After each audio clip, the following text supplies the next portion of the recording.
Good morning. I'm Alan Viard, a resident scholar at AEI. I'd like to thank my colleague Aparna Mather for organizing this event, all of our speakers for coming here to take part in it, and all of you for showing up here this morning. We're here, I think, for two reasons. We know that the OECD's base erosion and profit shifting initiative is important, and we also know that it's complicated. So we're here to learn more, and thanks to our lineup of distinguished speakers, I'm quite certain that we will do just that. Our program this morning has three parts. First, there'll be an overview of the OECD's October report by two high-ranking OECD speakers, then a panel discussion, and then audience participation. Aparna Mather will take the lead for the panel discussion and the audience questions. It's my pleasure to introduce our two OECD speakers. Now, you have full biographies of them and the other participants in front of you, so I'll mention just a few of their many accomplishments. Grace Perez-Navarro is the Deputy Director of the OECD Center for Tax Policy and Administration. She's been at the OECD since 1997, was previously a special counsel at the IRS Office of the Associate Chief Counsel International. Thomas Neubig is the Deputy Head of the Tax Policy and Statistics Division of the OECD's Center for Tax Policy and Administration. He's been at the OECD since 2014, was previously a principal at Ernst & Young, Director and Chief Economist of the Treasury Department's Office of Tax Analysis, and President of the National Tax Association. Grace and Tom, the floor is yours. Thank you. Thank you very much. I guess there was a third reason for coming here this morning, the great breakfast. So it's incredible to see how many people a good breakfast attracts. I don't think it's just BEPS that brought you here. I want to start really by just explaining what BEPS is. I know some of you in the audience are very familiar with the BEPS project. Okay. But some of you may be less familiar, and I know that there's been a lot of talk about what BEPS is, and so I wanted to highlight what BEPS is and what it is not. So this is one I think fairly simple and straightforward definition of what it is we're trying to do, and that is really basically to try and address the issue of the artificial separation of the allocation of taxable profits from the jurisdictions in which the profits arise. I think that's probably the clearest statement of what we've been trying to do. For those of you who prefer pictures, this is the problem we're trying to address, where you have economic activities occurring in one place, but all of the profits ending up in another place. So you can have R&D, sales, manufacturing in one country, but yet the profits end up in another place for taxation, but it's usually a place where there's little or no taxation. And then here you have, and I won't go through all the detail because you're all tax experts and know how profits get shifted, but this is the way that essentially the tax bases of countries get eroded. It's through taking advantage of the differences in tax rates and shifting deductions to high tax jurisdictions and profits to low tax jurisdictions. And this is a very simplified structure. Most companies use far more complex structures. And so maybe it's worth now, having given you the overview of what the project is about, to talk a little bit about why we undertook this project in the first place. And essentially, the main reason for doing this project is that we saw an increasing frustration with the outcomes of the tax outcomes of the application of the current tax rules. These tax rules have, over time, become very outdated. Business models have changed, the increasing digitalization of the economy. All of that called for a reflection on what should the appropriate rules be. The other thing that drove this process was the issue of fairness. Because what we saw after the financial and economic crisis was countries, in order to deal with their lack of revenue, were changing their tax laws, but essentially changing their tax laws for the most part to increase VAT, to increase property taxes and individual personal income taxes, but at the same time, in order to spur growth, they were reducing corporate tax in many cases. And so the wider public, and maybe not so much in the US, but certainly in countries like the UK, Australia, and in other parts of Europe as well, this became not only a tax and revenue issue, this became very much a political issue. And you can see that through the attention and the focus that we've had not only at the OECD, but at the G20 and more generally. And there has been public outcry in many of these countries about the lack of fairness. And so it was important not only to ensure that the tax system was perceived as being fair, but also to try and address the issues of the lack of actual fairness in the tax system. And what was being pointed out by many politicians and NGOs and others, the media as well, was that many very large corporations were able to pay little or no tax legally, and I should emphasize that in most cases legally, due to the ability to take advantage of gaps and mismatches in the current international tax system. And so now maybe I'll turn it over to Tom. Thanks. Well, I had the opportunity to work on the 1986 Tax Reform Act when we had the last major tax reform in the U.S. And after waiting for almost 30 years, I decided to go where tax reform was actually happening. So I was fortunate to come to the OECD and work on the BEPS project. But what is really interesting is that the OECD is working much more than just on the BEPS project. And I think the automatic exchange of information initiative, the major changes to the value-added tax guidance on both B2C and business to business are major tax reforms that are occurring around the globe. So it's been very exciting. I know some in the business community said that BEPS plan should not have taken place until there had been a thorough economic analysis of the issue. And one of the things that I specifically focused on was the economic effects and fiscal effects. And one of the key findings was that the data that is out there to do that type of economic and fiscal analysis is really so weak that one could not rely upon the current data in order to do a full analysis. But we did look at the literature, and there are over 100 studies that show that base erosion and profit shifting is occurring through multiple channels, through shifting of debt, through transfer pricing, the shifting of intangibles, treaty abuse, and it's not just U.S. companies. I guess I oftentimes hear the refrain that the BEPS was singling out U.S. multinationals, and I can tell you that is clearly not the case, that base erosion and profit shifting is essentially done around the globe by all companies. And if you do look at the one global database that claims to be global, it's 70% European multinationals and 70% European companies, and that's where they're finding significant base erosion and profit shifting. You look at the Fortune Global 500 largest corporations, 26% of those are U.S.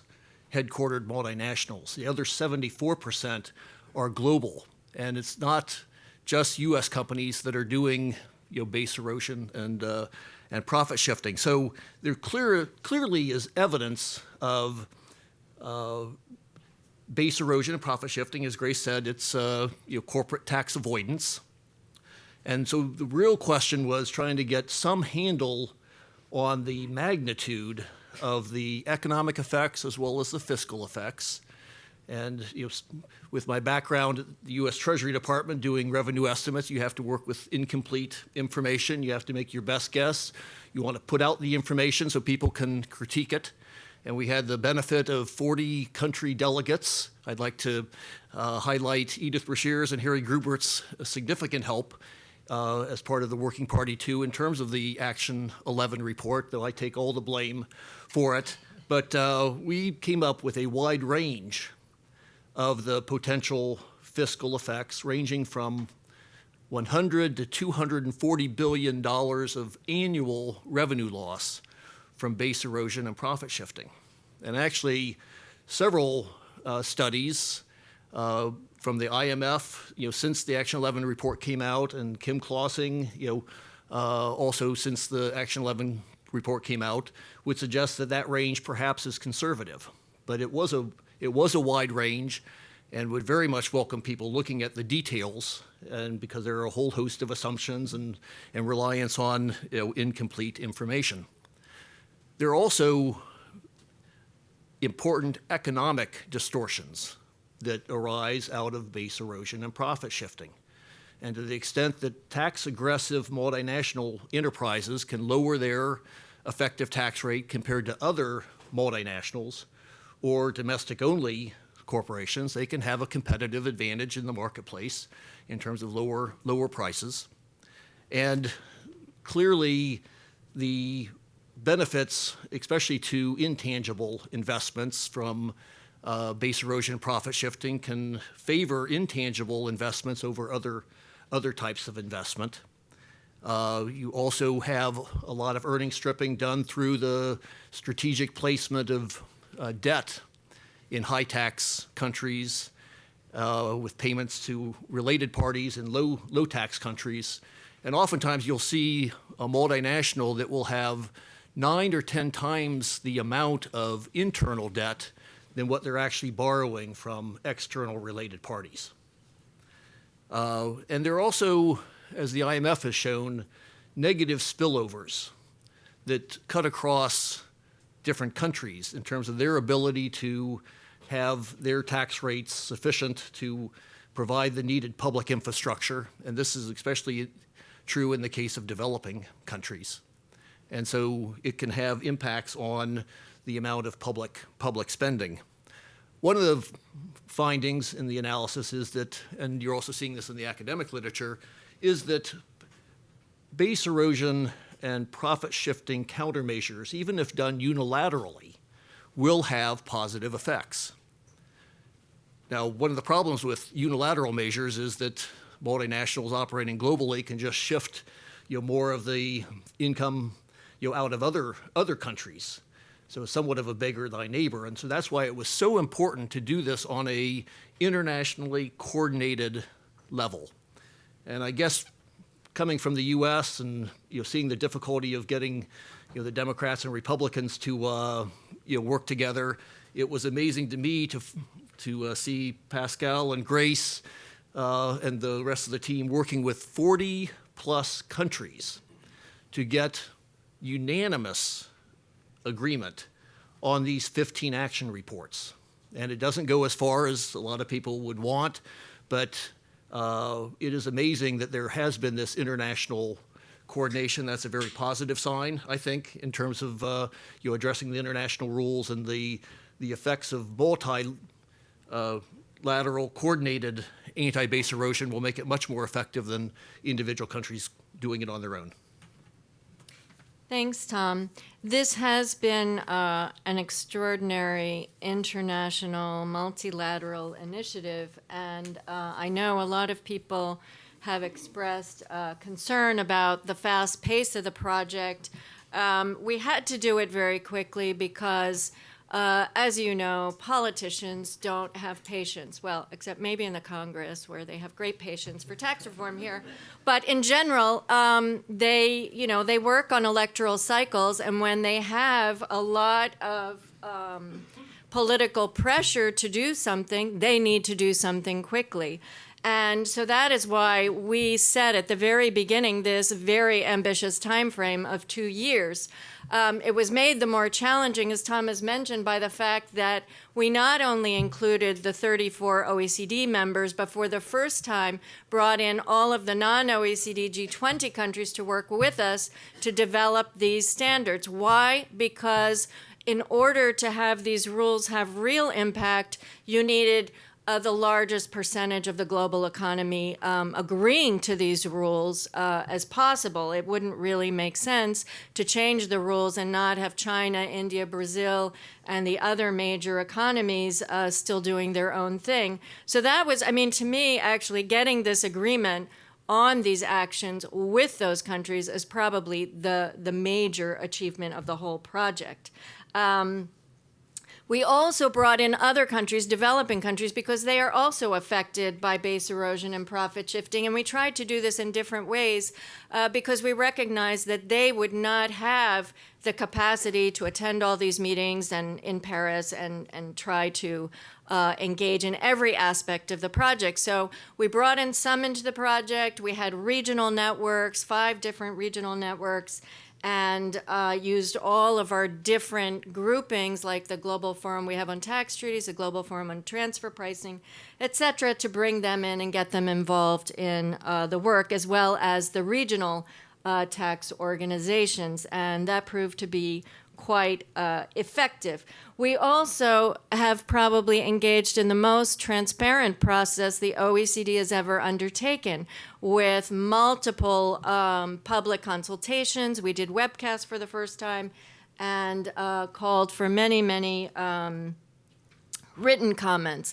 And all of that helped to shape the final outcome of the BEPS package.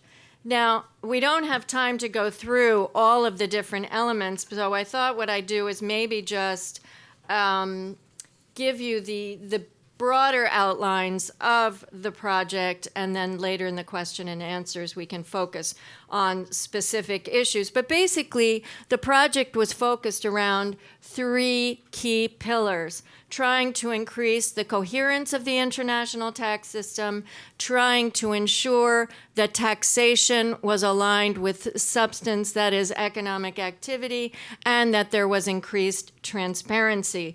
We also had 2 other elements that didn't really fit neatly into those categories, and frankly, there are things that cross over between these categories. But a lot of the initial public attention on this issue was driven by the digital economy. And so we agreed at the outset to take a look at the digital economy to see whether new or special rules needed to be created for the digital economy. And for those of you who've read the report, you know that we concluded that the digital economy is essentially the economy now, and so you don't need to create special rules. We also decided that in order to get effective and rapid implementation of the measures that would be produced, we ought to consider a new way of doing that. And so we studied in the first phase the concept of creating a multilateral instrument that would help implement the treaty-related aspects of the BEPS package, and we are now currently working on the development of that multilateral instrument with, I think, a total of 95 countries. So there's a lot of interest in trying to accelerate the treaty implementation process. So maybe if I can just go through some of these things very quickly. In terms of coherence, we set out some rules on how countries can deal with hybrid mismatch arrangements, which are essentially arrangements that enable a taxpayer to get either double deductions for a single payment or no deduction, no income inclusion. And the idea behind these rules is really to neutralize the effect of those arrangements. Now, that is not to say to eliminate those types of arrangements, because certain hybrid structures may be legitimately used for business reasons. What we're trying to do is eliminate that double benefit from the tax perspective.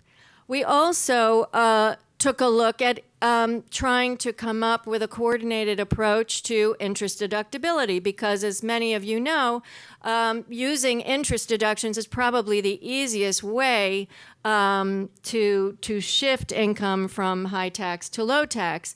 And it's also a competitiveness issue, because if one country restricts interest deductions, then companies will go elsewhere and take advantage of the laws in the other country. And there was a lot of interest in this.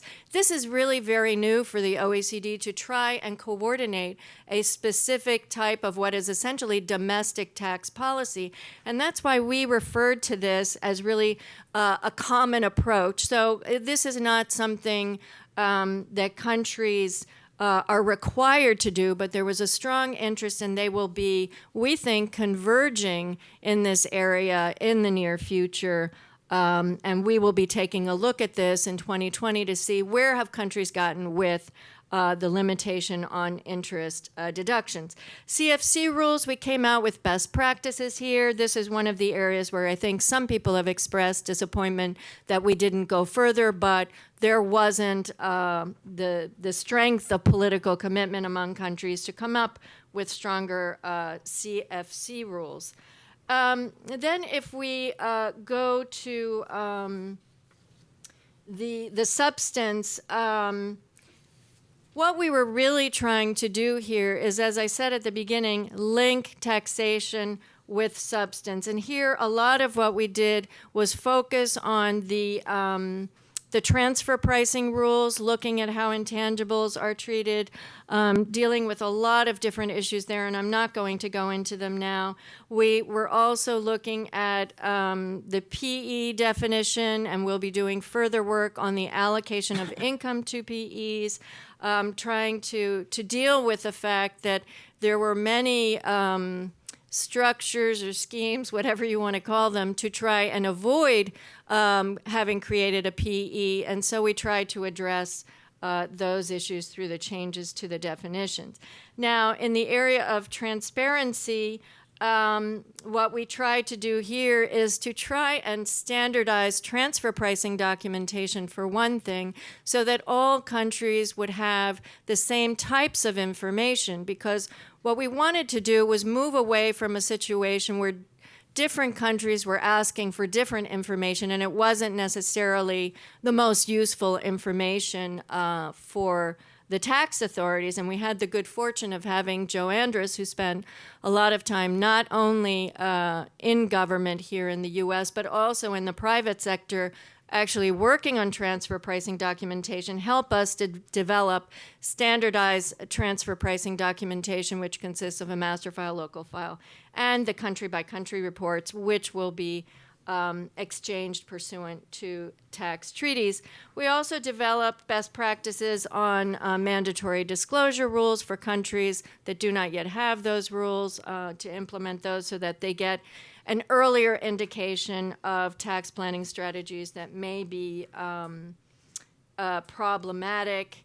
And we also included in this project a dispute resolution component. Why? Because not only are disputes on the rise with or without BEPS, we recognize when you have a fundamental change in rules, there are likely to be, in particular at the beginning, differences in interpretation, and that could lead to an increase in disputes. So we needed to be sure that we established effective dispute resolution mechanisms. And now, I mentioned already that we had, in the context of the interest deductibility component, we refer to that as a common approach. What we try to do in the different actions is to establish sort of a prioritization. And so we have certain actions that we refer to as minimum standards, meaning that every country participating in the project has committed to implement those minimum standards. And the minimum standards are in dispute resolution, as I mentioned, the country-by-country reporting, the anti-treaty shopping provisions that we have developed, and also, and I did skip over this before, the work on harmful tax practices, in particular, the new nexus approach that we are using to determine whether preferential regimes are harmful or not harmful. This issue came up in particular in the context of intellectual property regimes or patent boxes, innovation boxes, whatever you want to call them. And there we created a minimum standard that includes this requirement to have substance linked to the regime. Now, I want to highlight, and we'll be going into greater detail on patent boxes later. What I want to highlight is that the OECD, through this, has not endorsed patent boxes. We have essentially put a box around the box, saying if you're going to have such a regime, then here are the elements that you need to have in order for it to not be a harmful preferential regime. But we'll talk about that later. In addition to that, I should mention that in the context of Action 5 on harmful tax practices, we also have another minimum standard, which is the automatic exchange of rulings. And that will be very important for countries. So they get early indications of schemes or strategies that are being used that they may consider to be aggressive tax planning or contrary to their laws. Then we have reinforced the international standards, that is to say, the standards of our Model Tax Convention, the transfer pricing guidelines. On the common approaches, in addition to the interest deductibility, we have the hybrid mismatch arrangements, and also the mandatory disclosure rules, and a few others. And then we have the 2 analytical reports that I mentioned and the work that Tom has done on Action 11. Marty asked if I'm wearing the University of Michigan tie today, but actually I am wearing it in order to match the color of the Action 11 report, which I highly recommend to you. You don't have to read it all. I'd say read chapters 1, 3, and 4. And Action 11 was tasked with measuring and monitoring base erosion and profit shifting.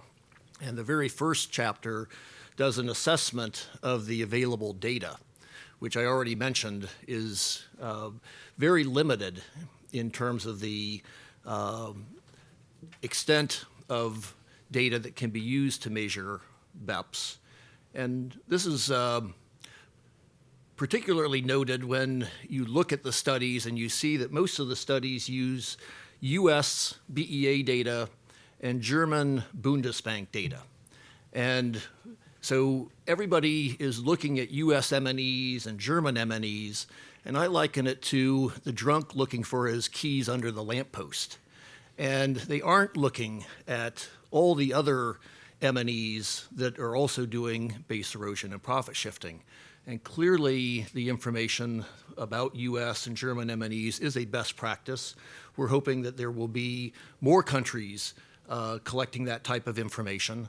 And one of the, I think, important outcomes of the BEPS project is that there will be better data.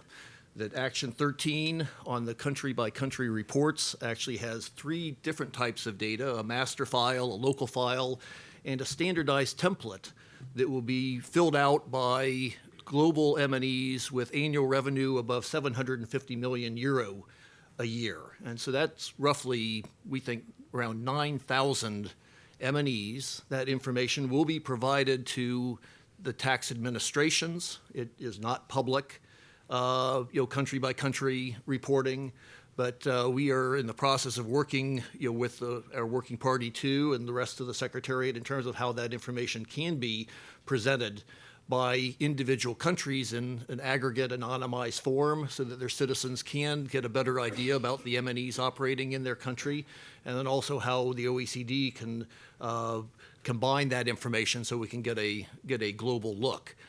Clearly, the data is quite limited, but this type of reporting, even to tax administrations, we think will have a very positive effect in terms of more information for tax administrators to effectively administer their laws, and also will have a deterrent effect in terms of some of the most egregious base erosion and profit shifting.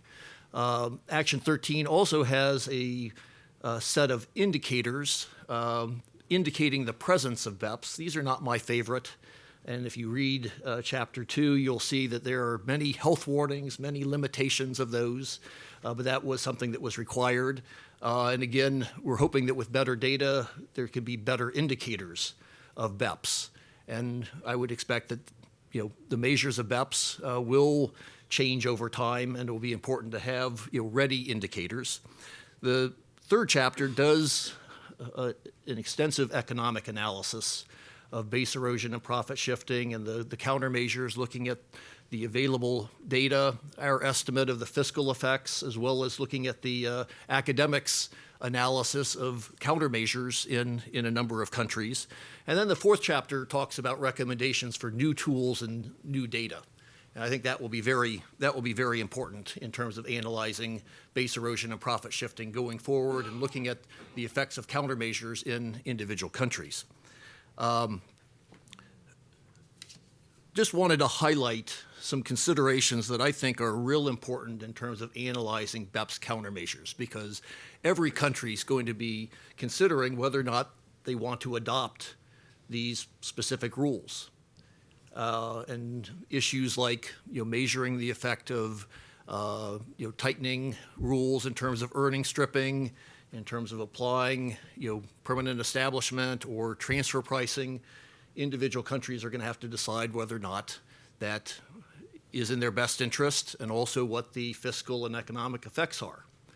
And having been in the private sector and knowing that people will pay for studies to look at these effects, I think it's important to remember that the economic effects of unilateral changes is very different than what would be the effect if they are multilateral, internationally coordinated measures. That if a country does adopt a BEPS countermeasure unilaterally, it could be putting its M&Es at a disadvantage. But if other countries are adopting the same rules, then there really isn't that difference across countries. So you really have to look at it to see whether or not it's unilateral versus a multilateral change. The second thing is that I think BEPS countermeasures should be considered in a budget-neutral context. In the 1986 Tax Reform Act, the investment tax credit repeal paid for a lot of the corporate tax rate reduction, as well as some of the personal income tax rate reduction. I think in the case of BEPS countermeasures, it's very well that that revenue, which could be very significant for a number of countries, could be used for lower corporate tax rates or other tax changes. And so if you see a study that says that these are just tax increases and do not include what that money could be spent for in terms of other tax changes or spending increases, I would be very hesitant about those economic analyses. Also, we talk in Chapter 3 about how the effects of BEPS is different than the effects of general corporate tax reduction. Self-help corporate tax reduction by a small percentage of corporations, I think, has different economic and distributional effects than a general corporate rate reduction. And so I think we need to do more work in that area, but I don't think you can treat curtailing self-help corporate tax reduction with the effects of an increase in the corporate tax rate. There is an awful lot of uncertainty in terms of measuring the effects of BEPS and separating the effects of BEPS from changes in real economic activity and also non-BEPS tax preferences. A lot of these studies really are looking at what the effects are of a corporate tax, effective tax rate reduction. And you clearly want to separate out profit shifting from companies making decisions about moving to a favorable jurisdiction with a lower corporate tax rate or to a jurisdiction with favorable R&D rules. And so you really do need to try to separate that out. That's very difficult. That's a challenge for hopefully all of the economists in this room to try to improve on that. And then finally, it's important to account for not only taxpayers' change in behavior, but also countries' change in behaviors. And I think going forward, we are going to see changes in taxpayer behavior as well as changes in countries' tax policies. That's part of the spillover effect. So those are just a few of the issues. Again, I think we've tried to lay out in Chapter 3 a whole set of questions for researchers in this area. Some of them are tax. Some of them are just about understanding what multinational enterprises do much better than we currently know. Thanks, Tom. I'm now going to relieve Alan's stress because we've gone a little bit over time and just leave this slide up here. We can talk about what's next in the Q&A. So thanks very much for your attention. Thank you very much, Grace and Tom. We'll proceed directly to the panel discussions. I'd like to invite Aparna and the three panelists to join Grace and Tom on the stage.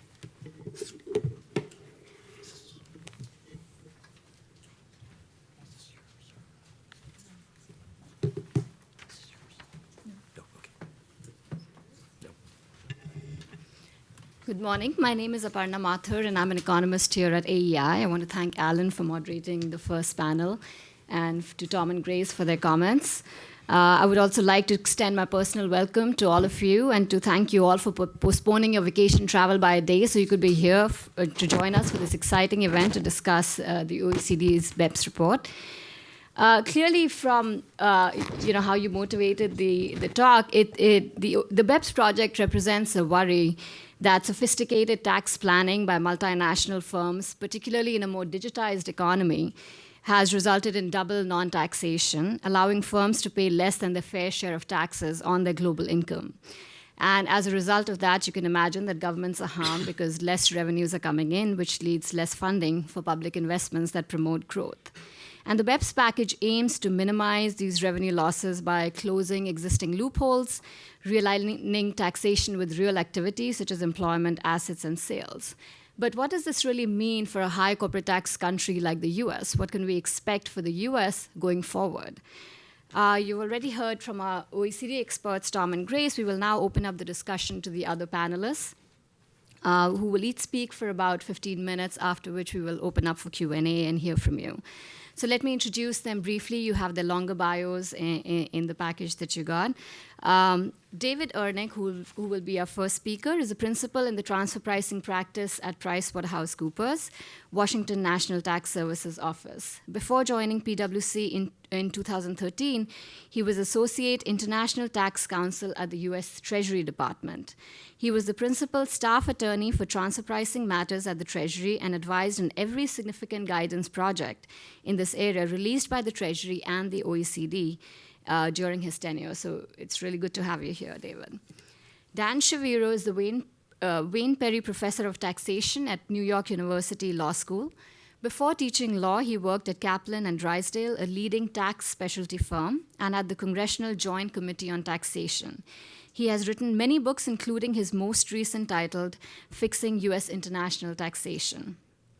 And finally, Marty Sullivan, who I'm sure you're all familiar with as well, is the chief economist and contributing editor for Tax Analyst's daily and weekly publications and blog, and an expert on federal tax reform. He has written more than 500 economic analysis for Tax Analyst publication, and is the author of 2 books on tax reform, including Corporate Tax Reform, Taxing Profits in the 21st Century. He has testified before Congress on numerous occasions. So I welcome all of you. And David, let's start with you. Thank you, Aparna. Yeah, so I'd like to start off just to step back a little bit with some basics. So we're all talking about BEPS, but I think the fundamental question originally is, well, what is BEPS? And I think 3 to 4 years ago, if you'd said that word to tax professionals, no one would have known what you're talking about. And yet today, it seems that every major international tax conference, that's all people are talking about, BEPS.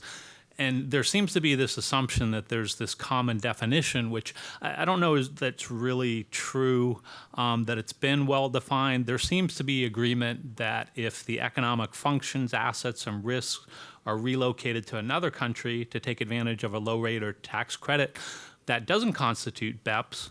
But on the other hand, BEPS behaviors, I think the OECD is referred to as the artificial shifting of profits without change in the location where the activities creating those profits take place.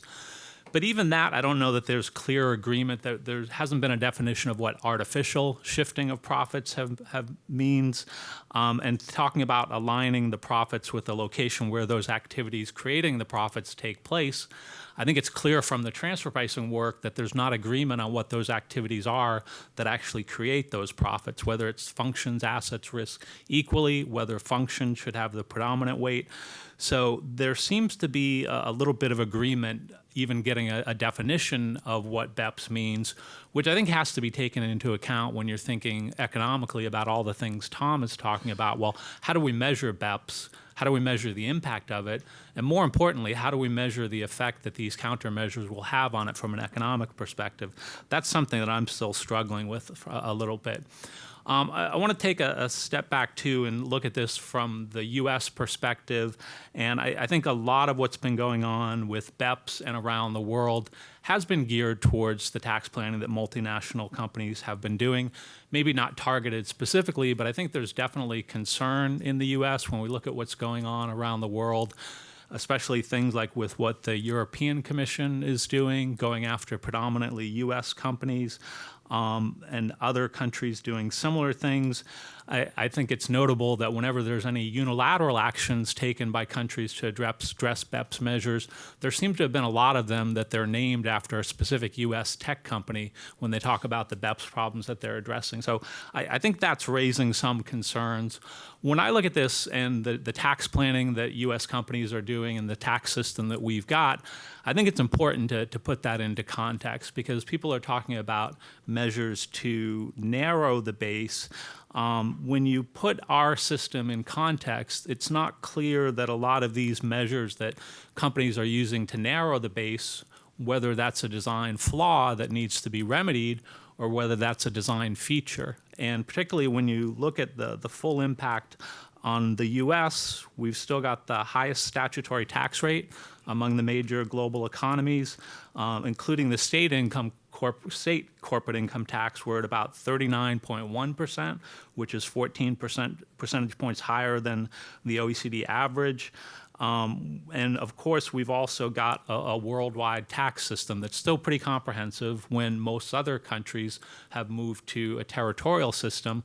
Putting that into perspective and looking at the sort of things that are going on, it's not unusual that there's companies taking advantage of these measures to narrow the base simply because otherwise we've got a pretty uncompetitive tax system given that pretty high rate and the comprehensive worldwide tax system that really does seem to be out of sync with the rest of the world. Given that that's where we're at, I think it's important to have a full understanding of the incentives that creates, the effect that creates on U.S. companies doing business in a worldwide market. Some of the effects, I think first, it discourages both U.S. and foreign companies from locating their most profitable assets and operations inside the U.S. Second, I think it encourages both U.S. and foreign companies to locate their borrowing in the United States, as that simply means the value of interest deductions is greater here when that's taken against the higher corporate tax rate. And then third, I think also there's also obviously that problem of the lockout effect. It discourages U.S. companies from remitting their foreign profits to the U.S. So I think when we're talking about all these issues, the amount of BEPS that's going on, the sort of tax planning, it's important to put that in context and realize that the U.S. tax system is really an outlier from what's going on in the rest of the world currently. And I think it's a little bit unusual, in addition to that issue of BEPS not being really well defined, the solution to BEPS seemed to be very much taking into account, very much taking into account the form and not necessarily as opposed to the substance. So the OECD, I think, has said that tax competition on the basis of the rate is okay. You're allowed to have as low a rate as you want, but these measures to narrow the base are inappropriate. So it would be something if you had a very low rate, a 20% corporate tax rate, a very broad base, not a lot of deductions, credits, exemptions, that's okay.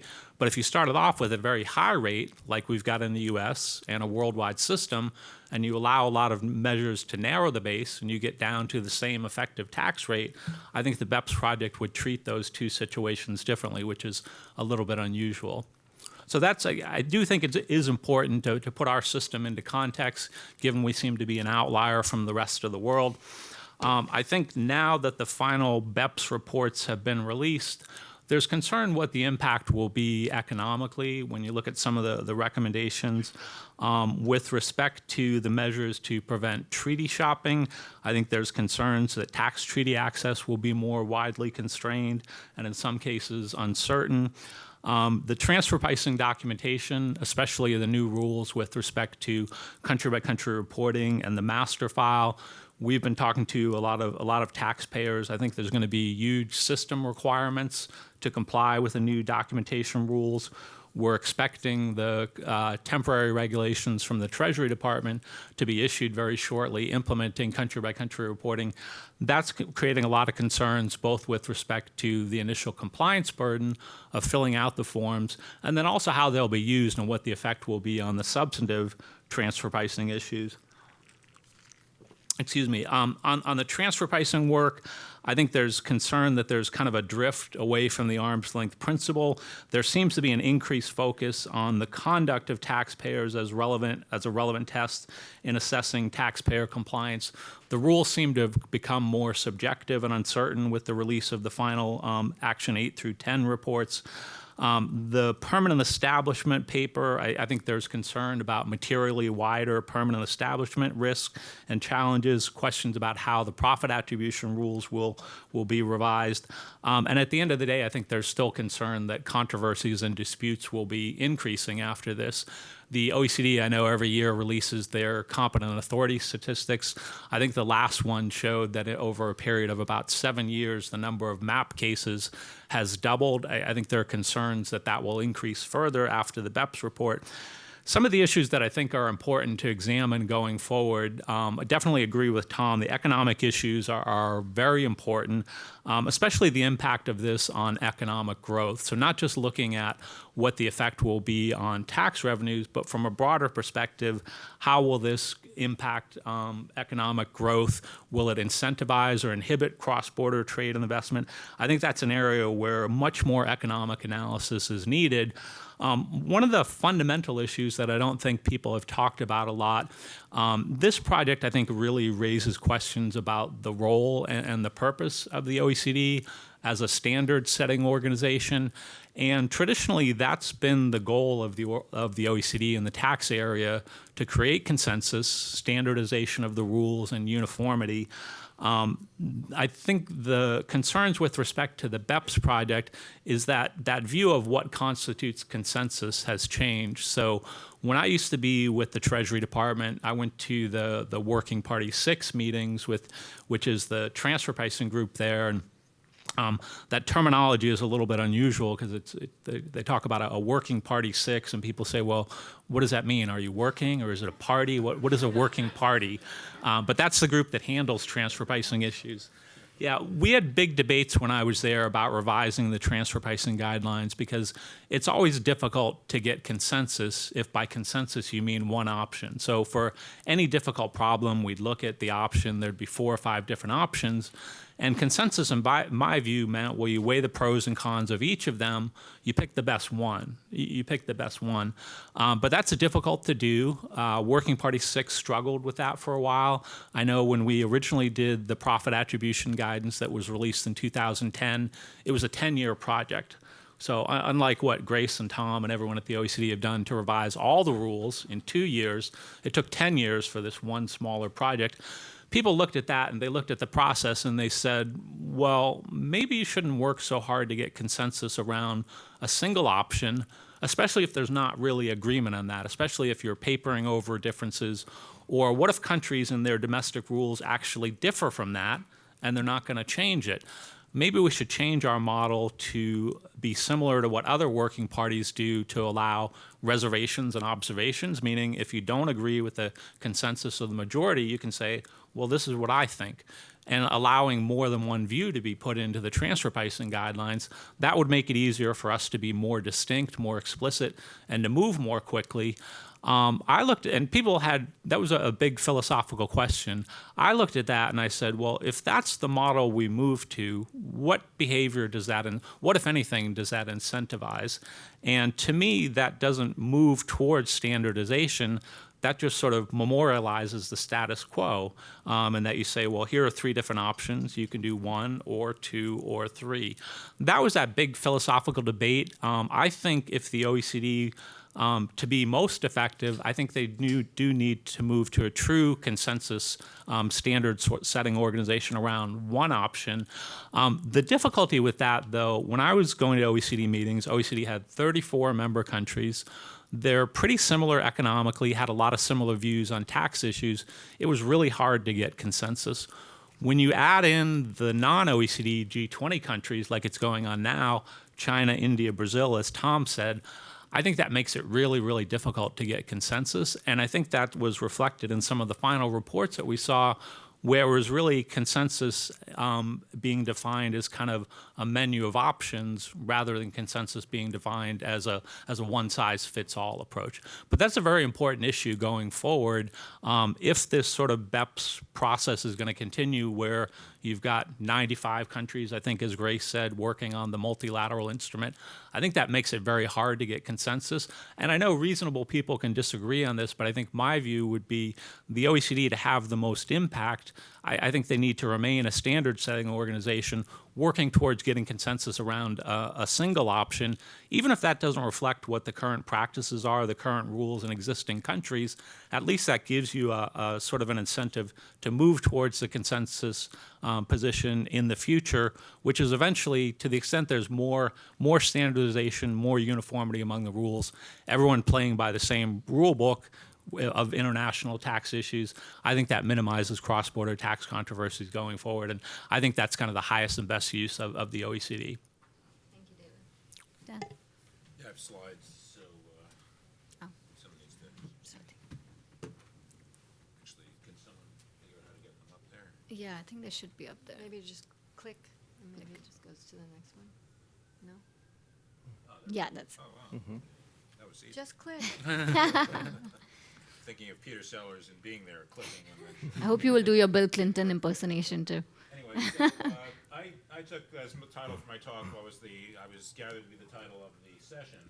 So we'll start with the cheap carping. Tom and Grace know the rules.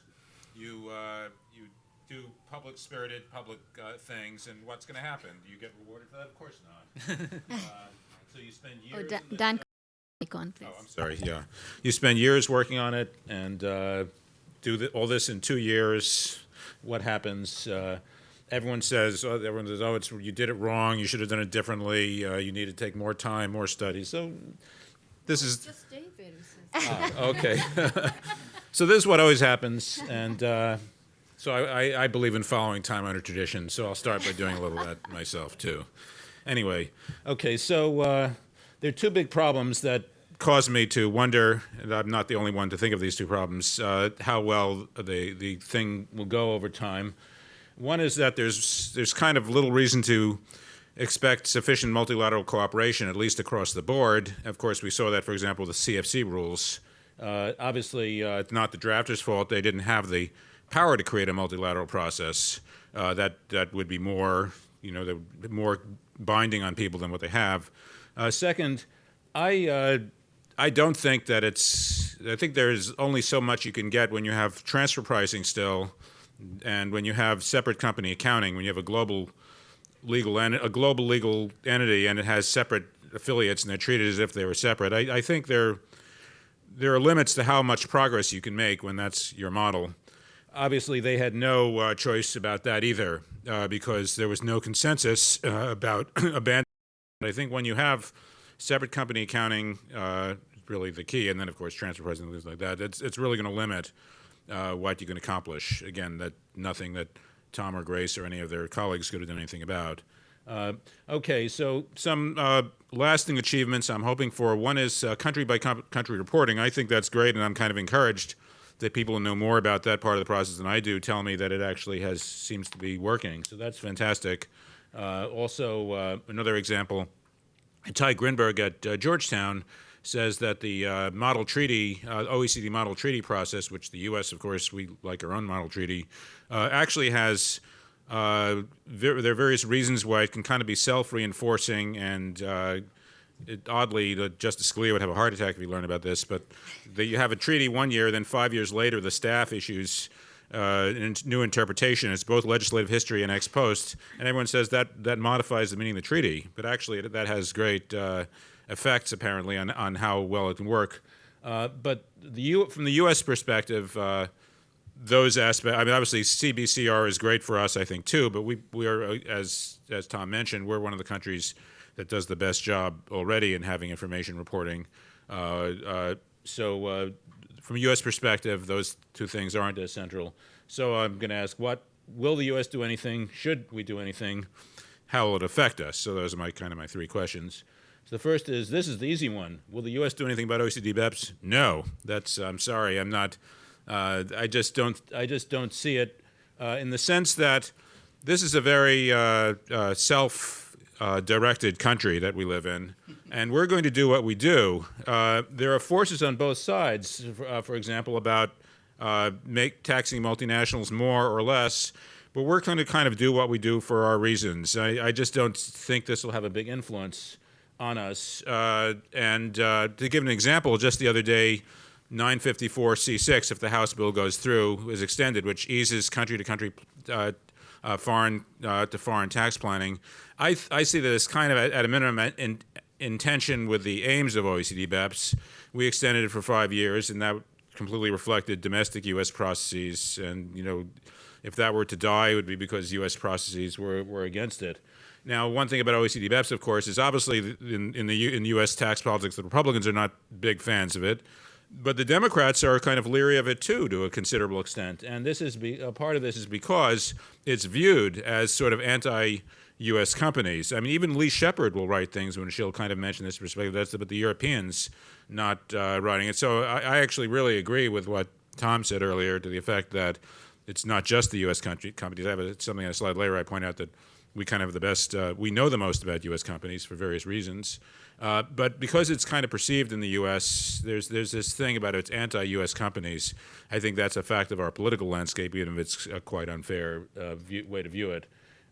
Also, big money will be deployed as needed. If it's not deployed against OECD BEPS in the U.S., it'll only be because they decided they didn't need to.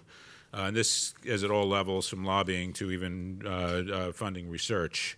So there would be big forces opposing it in the U.S. Again, that's not to say that whether or not we should do anything about it, which is next time, but there would be enormous impediment. Even if you assume that we definitely should go along with the program, it would be very contrary to the way I see kind of U.S. politics going for it to necessarily happen. It would only be if independently the forces on that side happen to win in our country, which would be kind of a coincidence in a way. Again, so should the U.S. do anything? Obviously, we could do anything from actively fighting it to implementing it and so forth. And I think this is a harder question than saying what we will do, kind of easy. So it's really the key question is that absent robust multilateralism, how should we view foreign-to-foreign tax planning, in particular by our multinationals? Of course, obviously, with the other side of it is we're trying to figure out what to do about inbound by other countries' multinationals. By the way, of course, inbound and outbound are purely terms of art, since they depend on the residence of the company, which, as we well know from inversions and like, is often quite artificial itself. Anyway, so foreign-to-foreign tax planning, of course, is what this is really what I think of this as what OECD BEPS is about. It's kind of that's when you've separated the the tax from where it was really earned. Obviously, that already means you haven't put it domestically, but you also haven't put it in a high-tax foreign country, but in a low-tax foreign country, creating stateless income. So the questions of what a country should unilaterally do about OECD BEPS, and again, another point, very good point Tom made, was that multilateral, it's much easier to embrace this multilaterally than unilaterally, where it's a harder question what to do about it. And so we've had these debates in the U.S. for years. It was Subpart F. Subpart F, there's one thing that our CFC rules do when they're robust, it's impede foreign-to-foreign tax planning. A lot of the rules are aimed at it directly, and there are things like passive income, which are put in it because they're easy to put into a tax haven country. So we have Subpart F, which in theory makes foreign-to-foreign tax planning hard. Then we do the check-the-box rules, which makes it much easier. We have, of course, 954C6, meaning we're going to let you check the box without even bothering to do it. You can just sort of do it automatically. There are these debates going back and forth. And so it's really the fundamental issue is for a given country, taking residence is given, at least for the moment, what do we think about foreign-to-foreign tax planning? And it's a hard question is the problem. So it's kind of, if you think of subpart F and also OECD BEPS is focusing on impeding foreign-to-foreign tax planning, kind of saying if you have foreign source income, it's going to have to be in high-tax countries. You can try to put in a low-tax country, we're going to hit you with domestic tax. And of course, territorial countries do that too in their CFC rules. They're kind of two paradoxes. One would be, why would a residence country want object to foreign tax planning? Why wouldn't it want its multinationals to pay less foreign tax rather than more? Because one thing I've been writing about for years, from a domestic standpoint, and a unilateral standpoint, foreign taxes are just a cost. It's not like you get the revenues. So that's the first paradox. And the second one is, why don't source countries protect themselves more? A lot of the time when the U.S. did subpart F, it's like, oh, people are stripping income out of Germany and out of France. And then you'd ask, well, why are the Germans and the French allowing it? So that's sort of the second paradox. Why would these things exist? It turns out that there's an answer analytically to both conundrums. There's both a reason why we might dislike foreign-to-foreign tax planning and a reason why the source countries might be willing to allow it, to the income to be stripped out of their base. But the problem is, the bad news, it's not clear when these answers are correct. In other words, sometimes the kind of force of these slides that we should be happy with foreign-to-foreign tax planning and the source country should be unhappy, sometimes that's true and other times it's false for both of them. And it's kind of hard to tell when what's going on. So just this little random throwaway comment about international tax policy, an ongoing end-person game, which no one agrees about the payoff structure.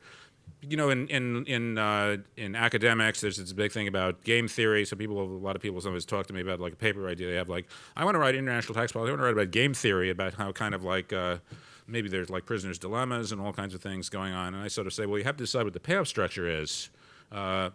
And you can't answer that unless you actually know where a country's self-interest lies, both with regard to foreign tax planning for the residence country or letting income be stripped out for the source country. So it's kind of like playing a prisoner's dilemma when you don't know what the jail terms are under any of the options. Anyway, so the best rationale for impeding foreign-to-foreign tax planning is that it impedes its backdoor residence country protection. Ed Kleinbart has written about this, for example. First, you create FSI, foreign source income. Once you've done that, it's super easy to get it to a tax haven. So when you're impeding foreign-to-foreign tax planning, to some extent you're not just helping foreign countries raise more tax revenues from your people, you're also protecting the domestic tax base. So that's, on the other hand, if FSI is fixed, if you have a fixed amount of foreign source income, of course it's good for the residence country if we assume home country shareholders. Of course it's good for them to pay less foreign taxes rather than more.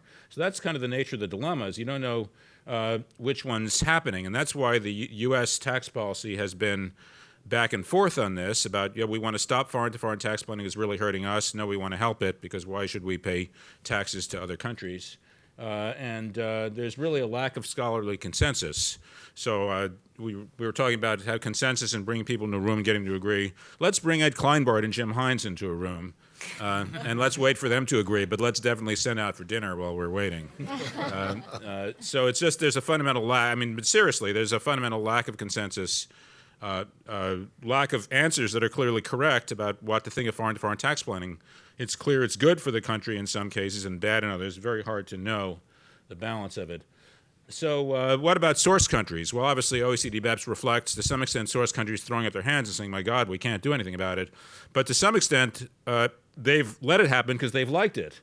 And again, it's targeted tax competition, whether we want to call it unfair tax competition or not. You give lower tax rates effectively to the more mobile folks, and the way you do it is by, you don't enact it. You simply make it easy for them to shift their income out in a way that domestic businesses can't. So it's a fun thing to do to a degree. Countries have wanted to do it, rightly or wrongly, because, of course, there's a literature, for example, in U.S. state and local tax competition that sometimes when they think they're being so smart, they're actually not. But there's this notion that it's targeted tax competition. We want to have a lower tax rate to people who are more mobile. But then all of a sudden, people are shocked by what the U.S. companies are doing. Why the U.S. companies? Again, because it was the best reported. Also, the U.S. has sort of a place in the psyche of Europeans, I suppose, as they do for us. So what happened kind of is just when the U.S., judging from things like check the box and 954C6, was getting more tolerance towards its foreign-to-foreign tax planning by U.S. companies, all of a sudden the foreign countries where this was going on, who might have liked it to a degree, became less tolerant of it. So, so again, there might be a conflict of interest. If we now like foreign-to-foreign tax planning by our companies and they don't, we have a conflict of interest of a kind. But the problem is it's, again, quite hard to define what's really in the interest of either country. So why did the EU change? And I think one thing that happened is that the multinationals became really good at it. They became better than they used to be. So you can say, we like you doing a little profit shifting. Doesn't mean you want to get the rate all the way down to zero. So there could be too much. So a little bit could be nice.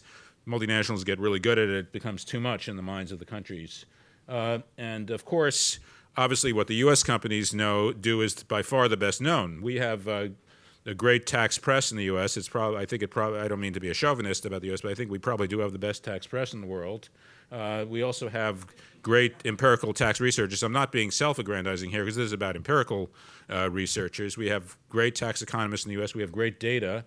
And for a while, there were hearings and reports coming out in Capitol Hill that were really great. So we just have this phenomenal information about U.S. companies, better than about anyone else. And the result is that despite the actual truth of what Tom said, the perceived truth has been that it's more about U.S. companies. Anyway, so obviously, needless to say, why is the people in the EU and the G20 upset now? A bunch of things have happened in the world economy in the EU in recent years, from the global financial collapse to everything else. So we can clearly sort of, for that matter, the Piketty type phenomenon, which I think has been associated with this politically. So a lot of it has gone on to change their views. Anyway, if they decide to be tougher on foreign-to-foreign tax planning by U.S. companies, and of course I recognize we have to think about it in all the companies, there's not necessarily a lot we can do about it. If U.S. companies have been, and again, it's ambiguous whether we should want to do something about it, because once again, we should be disappointed that U.S. companies now actually have, if U.S. companies now actually have to pay tax to European countries that they were avoiding before. But on the other hand, suppose it protects the U.S. base, and suppose, despite the points David made about our system as an outlier, suppose we actually wanted to protect the domestic base a little more. Then, so once again, you have this situation where there's not a whole lot we can do possibly about this, but it's not clear whether or not it's hurting us. Anyway, how will OECD BEPS protect the U.S.? And I'm going to pretty much punt on the predictions. So Yogi Berra, I'll substitute a joke for trying to say anything. Yogi Berra said it's tough to make predictions, especially about the future. But for once, Yogi was wrong. It's quite easy to make predictions. People do it all the time. The only problem is if you want your predictions to be right, then I think that's kind of what he had in mind.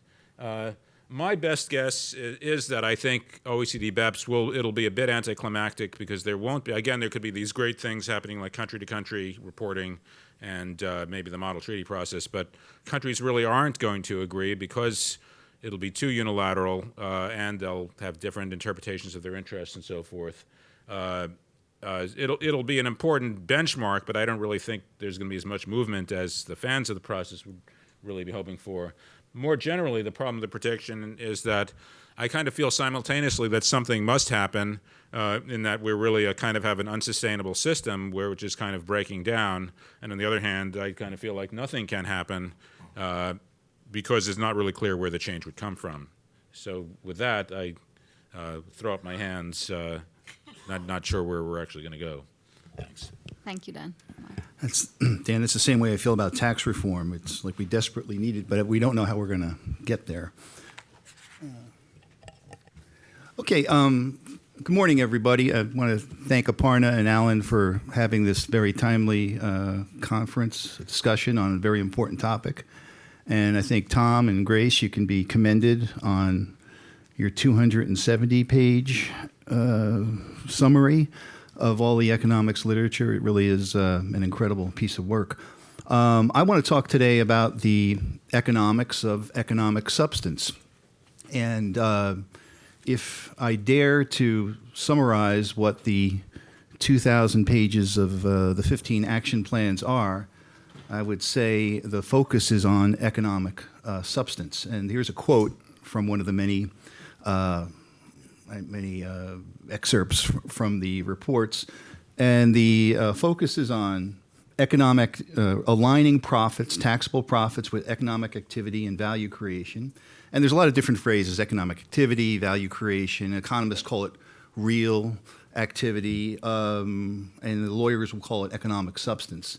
But I think we're talking about aligning profits with tangible things, not with risk, not with contracts, not with debt. So having said that, what does that mean for the important questions in front of us, which are, how does this affect cross-border capital flows? How does this affect tax competition? And then I'll also talk a little bit about how this interacts with patent boxes. Okay. So economic substance is a very interesting topic to me, and Dan has written about it, I think, better than anybody else. You know, we in the tax world are brought up to believe that more economic substance is a good thing. I mean, if you have a tax shelter and there's no economic substance, that's bad. If you have profit shifting with no economic substance, that's bad. So the solution to the problem is to have more economic substance.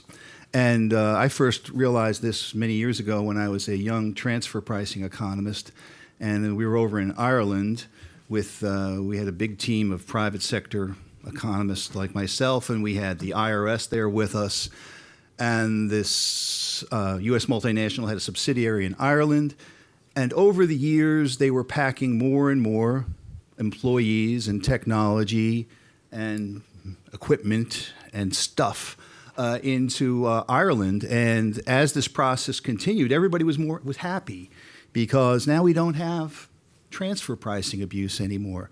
But the economist in me said, wait a minute, we're shifting all of this stuff to Ireland, and the IRS is encouraging it. Why is this good policy? And so this has been lingering in my mind for years and years. And Dan has brought up in his work the same thing in the context of tax shelters. Once you require economic substance, you're really leaving yourself susceptible to creating economic distortions that you didn't have before. Because if there's no economic distortions, you're not changing if there's no economic substance, you're not changing your behavior. So, and now in the context of BEPS, several economists have pointed out this may not be a good thing. Because now, instead of just having multinational shift profits into tax havens, now they have, which was not good for the revenue, but it didn't have any effect on U.S. Job creation. Now you're moving real stuff. So less artificial shifting, good, but we're, out of the frying pan into the fire. Now we're moving stuff out of the United States, really hurting the U.S. economy. So is BEPS and requiring economic substance a bad thing? Well, then I had another problem, which is, if you think about it in a different context, maybe economic substance is good. And let me give you the example I had in my head, which is if you're talking about opening up a factory in a low-tax country, and because transfer pricing rules are loose and you can do a fair amount of profit shifting, that you can get like 3 times the normal amount of profit that was really justified into that low-tax country. And so, and that creates a very large negative effective tax rate, so you have a very strong incentive to invest in that low-tax country. Now, if you require more economic substance so that maybe you only get the proper amount of income into that low-tax country, well, now your incentive to move to the low-tax country is reduced. So that, in this case, economic substance makes foreign investment less attractive and domestic investment relatively more attractive. So you have these, so I've told you 2 different stories. One says economic substance is going to help hurt the high tax country because stuff is going to move out. And then I told another story where economic substance is going to help because it's going to reduce the incentives to move offshore. So being an economist, I took out my profit maximizing model and I put in all these factors such as the marginal costs of moving and the tax differentials. And I came up with a model which I won't bore you with, but I'll just give you the bottom line. And it's in this diagram, which is brand new. Nobody's ever seen it before. I didn't see it until a few days ago. Okay. And like all diagrams, let's take a minute to just look at what it does. On the horizontal axis, you have what I will just say economic substance. How much profit you need to have, how much profit you may have per employee is one way to think about it. So as I move from the left to the right, more and more economic substance is required for me to shift profit into a low tax country. And then on my vertical axis, I have foreign employment. Okay, and so one way of thinking about this diagram, as those bars, those vertical bars, move from left to right, this is increasing economic substance. So this is BEPS taking effect, and it's moving across the diagram from left to right. And if you're on the left side of the peak, you're sort of in that first circumstance where, and you just think about it this way. If you have a company, a subsidiary in a low-tax country, and you're getting let's say $50 million of tax benefit, and you have 5 employees there, and they require more economic substance, they say you have to have 10 employees there. Well, you're going to hire 5 more employees. That's the most simple economics you could possibly think of. So you're on that side of the diagram. And so increasing economic substance hurts the high-tax country. But if you go further and further out, at some point, where I'm not getting as much tax benefit per employee anymore, and the costs of moving employees, whether it's reduced efficiency or outright reduced productivity, or just the cost of doing business in a foreign country, it becomes less and less attractive. So there is a peak. There's an optimal amount of economic substance. And you can think about this, and tax havens think about this. They don't use this diagram, but they think about this implicitly all the time. How much should I require these multinationals to do business here? I think Switzerland does it very explicitly. They'll negotiate with you, and they'll say you need to have 6 employees or 60 employees in order to do this. And so one thing you get out of this diagram is that there is an optimal amount of economic substance in order to increase investment in your country. The other thing you get out of the diagram is if you're on the left side of the peak, then requiring more economic substance is not helpful to the United States, the high-tax country. But if you're on the other side of the peak, it is helpful. So it's, unfortunately, I don't get a simple answer, a headline answer. So then the empirical question becomes, well, which side are we on? And I think given the variety of all the situations in different countries and how different firms are all across the world, well, we're probably on all sides, both sides of it. But if you look, and here's where I have to rely on secondary sources, I read all the stuff on the internet about how lawyers are responding to, and tax planners are responding to the BEPS project. And what they're basically saying is, you had a holding company there, it didn't really have much economic substance, or maybe it had no economic substance, there's nothing there. Well, you're going to have to put more people there. So we're going from requiring little or no economic substance to not, I wouldn't say, total justification for the profits, but we're requiring some more. So I think in practice, we're on the left side of the diagram, which means that by requiring more economic substance, it actually may be to the detriment of the United States. But that's not the end of the story, because as Dan was pointing out, we do have, really need to think about foreign to foreign shifting of profit. And it's a multilateral world. It's not just a 2-country world.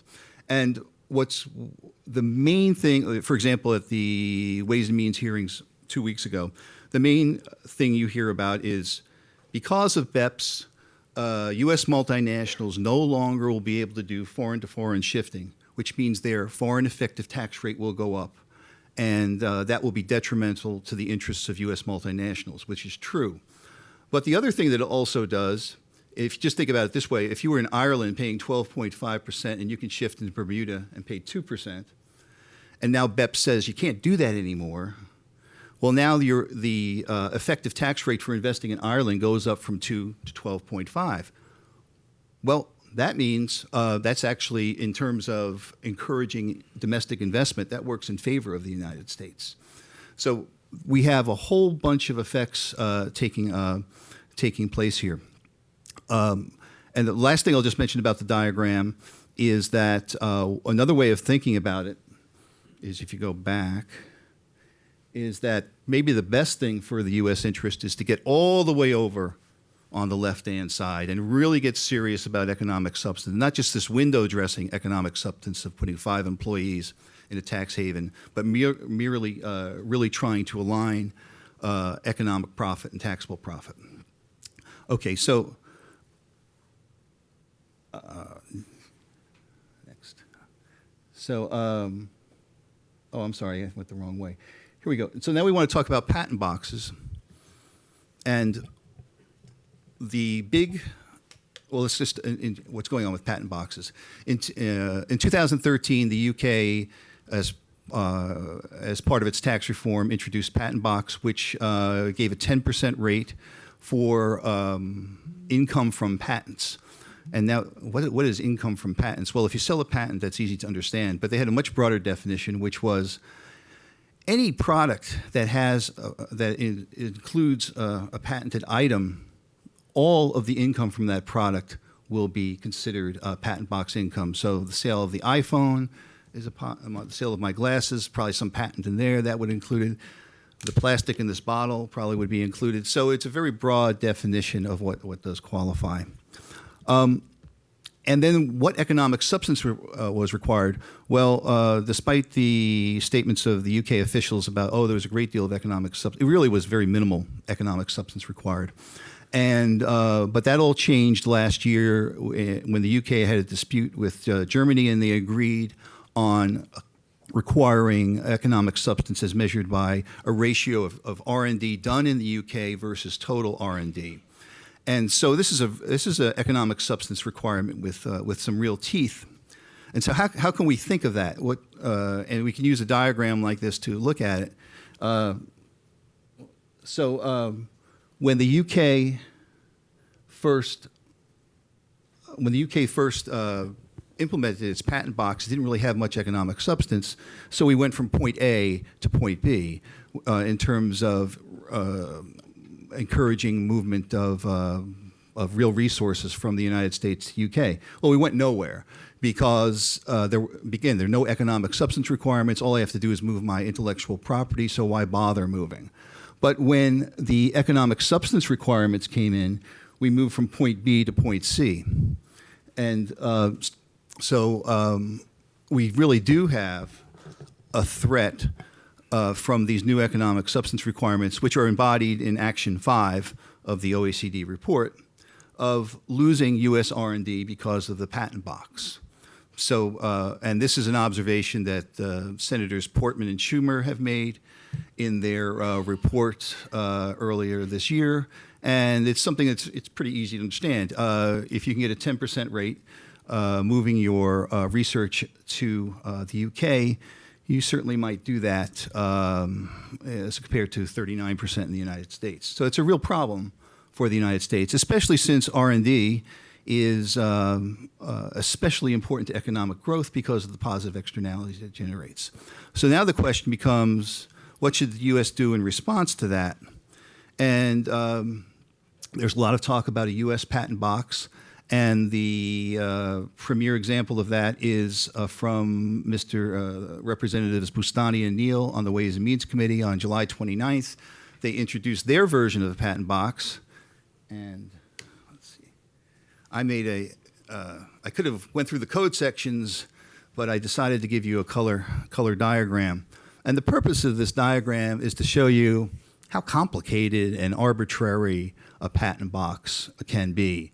And I'm using Bustani Neal as an example. There are 10 or 12 countries with their own patent boxes. None of them are the same. Everybody has something different, which I think tells you something that there's no obvious way to do this. But let me just very quickly walk you through the steps of what's involved here. Step number 1, you first have to figure out what is qualified intellectual property. So in the UK, it's very limited. It's usually, we're talking about patents per se. It doesn't include marketing intangibles or motion pictures or even software.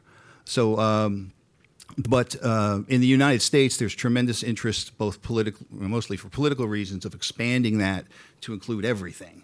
What I mean by everything is all intellectual property, all intangibles. But how do you do, so you have the political problem and you have the economic issue of why should you provide a tax incentive for marketing intangibles. And if Kenneth Arrow were in the room, he might argue there is. But so that's the first hurdle to get over. Then you have to figure out, you have to tease out, when you look at your gross receipts, which receipts are attributable to that intellectual property. And that's a very difficult thing to figure out. If you've ever been involved in a transfer pricing study, you'd know that. Then once you figure out the gross receipts, you have to allocate expenses to that in order to get the proper amount of net income. And if anybody is familiar with Section 199, which is the domestic manufacturing deduction, which is one of the most complex provisions I think we have.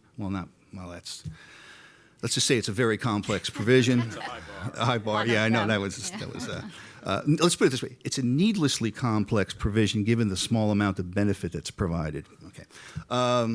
We would just be basically recreating a Section 199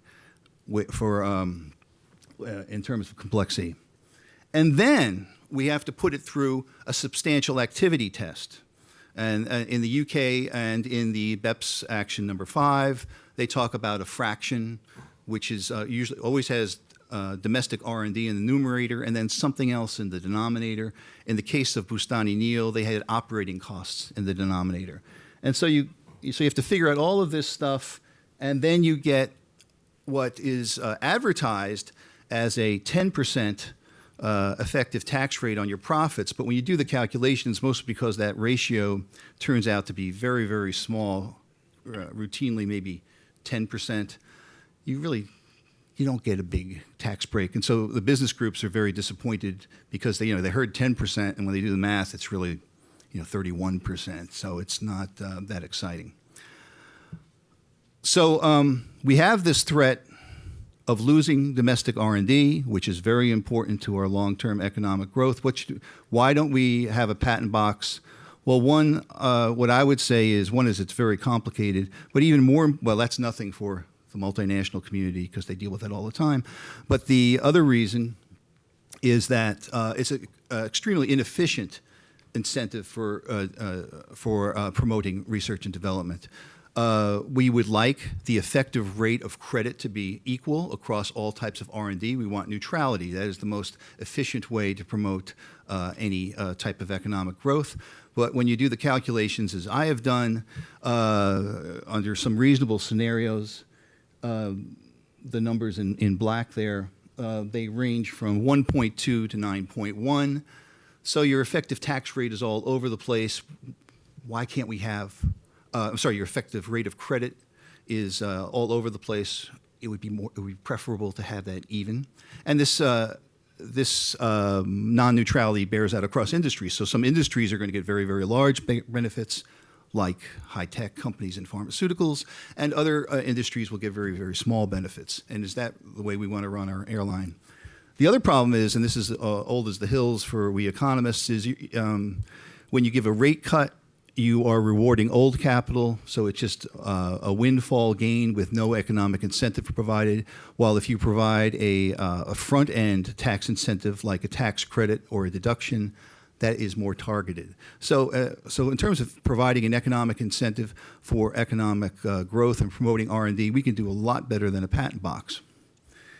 So it's not neutral, it rewards old capital, it's highly complex, and it's expensive. As much as the business community was disappointed with the small effects of the Bustani-Neal proposal, it still costs $290 billion, which is roughly 1 or 2 percentage points off of the corporate rate.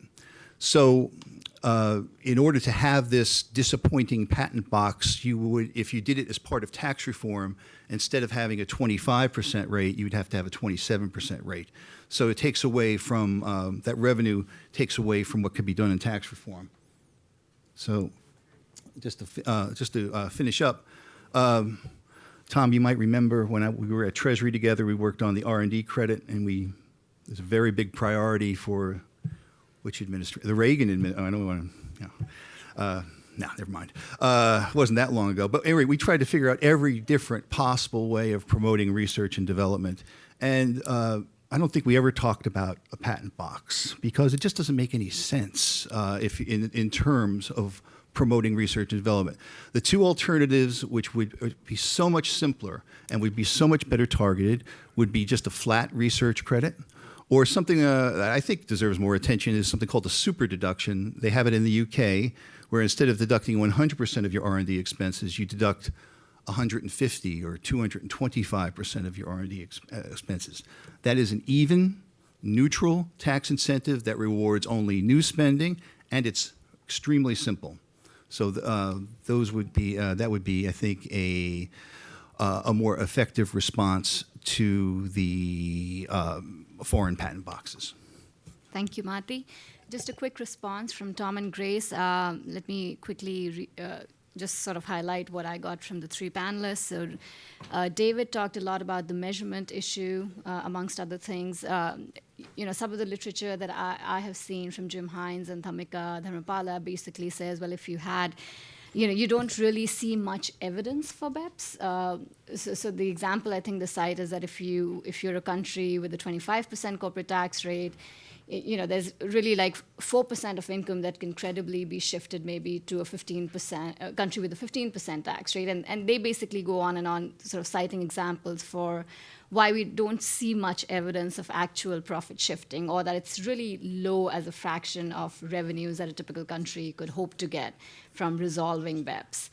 So any comment on that? I know you cite a lot of studies. What is your reaction to that? Dan talked a lot about complexity of reporting requirements and sort of having consensus and everybody pitching in, and and will that really happen? Would countries simply sort of say, well, we're not going to do this, and so in that sense, how effective will this project really be? And to Marty's point, that you could see a shift in real activity to a low-tax country. Do we expect that to intensify tax competition to a certain extent? Because if countries are now not just fighting for sort of income or profits, but for real employment and assets, do we expect tax competition to really intensify between countries? So just a quick reaction from you before we turn to the audience. Sure. Appreciate the comments, from the panelists, and could talk about a lot of different things. I guess I hear that the U.S. is an outlier, and everybody mentions the high statutory top tax rate, and also, the worldwide system. Although a number of other countries do have worldwide or partial worldwide systems. I guess the OECD just released revenue statistics, which shows that the U.S. has 2.2% of corporate income tax as a fraction of GDP, whereas the OECD average is 2.9%. And so, again, there are lots of different margins that one needs to worry about. I clearly worry about the high marginal tax rate because that clearly is a principal driver of base erosion and profit shifting. I think in terms of the evidence of BEPS, I would say read Chapter 3. I know Jim Hines and especially thinks that there's very little. Dhamika has one article that tries to tease out BEPS in a sort of very different way and finds very small effect. I think if you look at the vast majority, or even supermajority of the studies, they find much larger effects. I'd like to cite Tim Dowd's and Paul Landefeld's and Ann Moore's JCT study that shows that there is significant base erosion and profit shifting, which they find in the 5471 data. I've encouraged them to look at the 5472 to show the amount of earnings stripping by foreign international. So I just disagree with Jim Hines. I'm not the only one. In terms of the complexity of the reporting requirements, I think this goes to what you're comparing the new requirements that are coming out of the BEPS process. And I think one reason why Grace and Pascal really wanted to move forward with a multilateral, internationally coordinated system was that after the fiscal crisis and with the news about extensive base erosion and profit shifting across the globe, many countries were moving toward their own separate base erosion and profit shifting countermeasures, as well as their own base erosion and profit shifting documentation rules.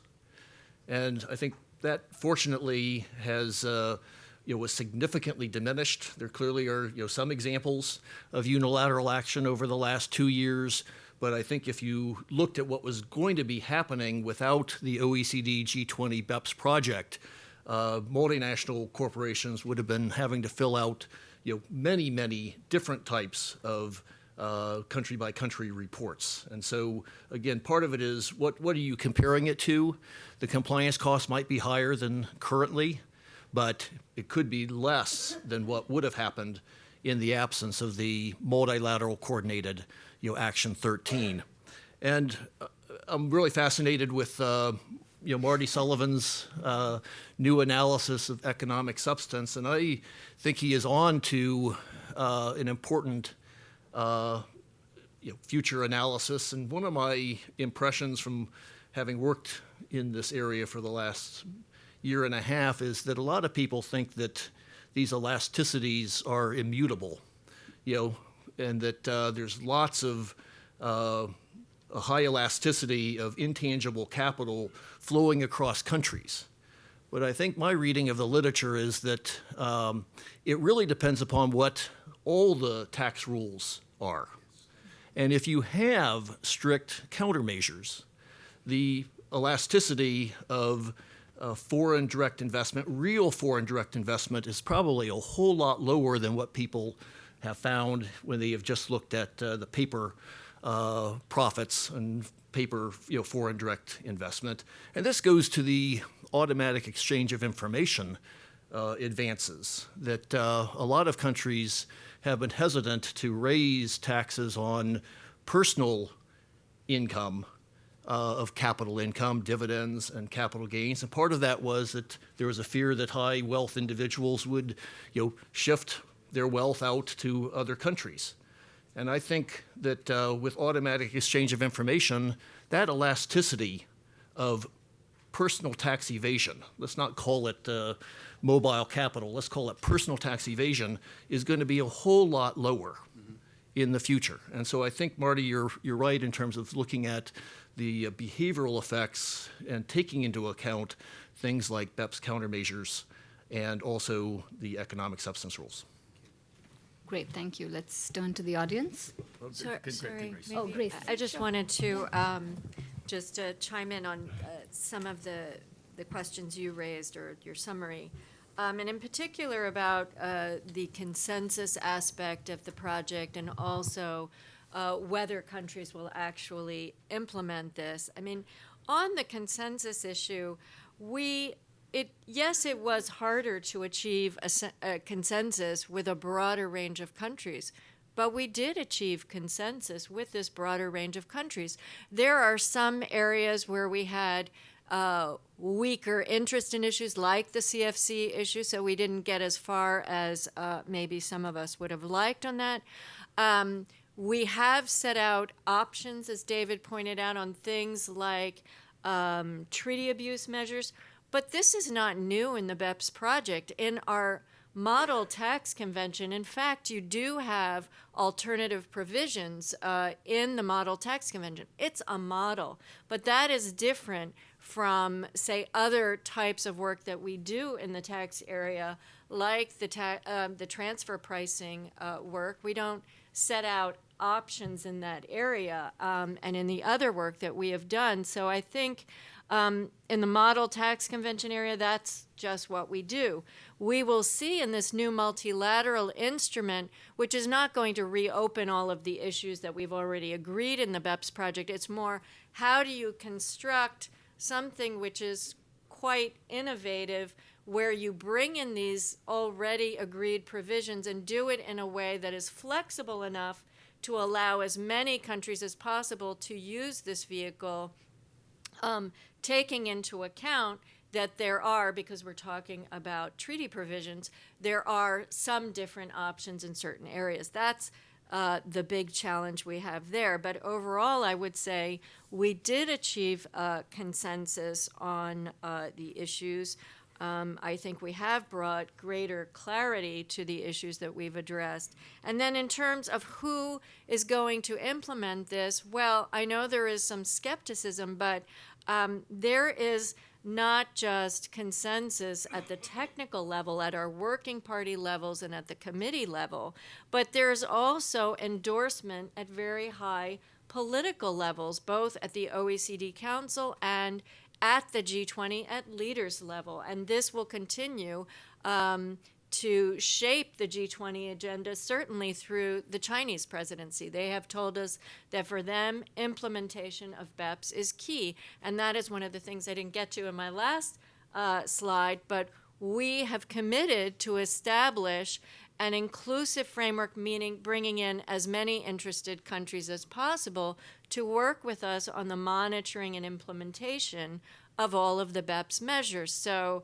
I think we will see implementation of all of this. Now, I should, for those who are not so familiar with OECD processes, I should mention that what the OECD does and where you have countries agree, that does not constitute a legally binding agreement.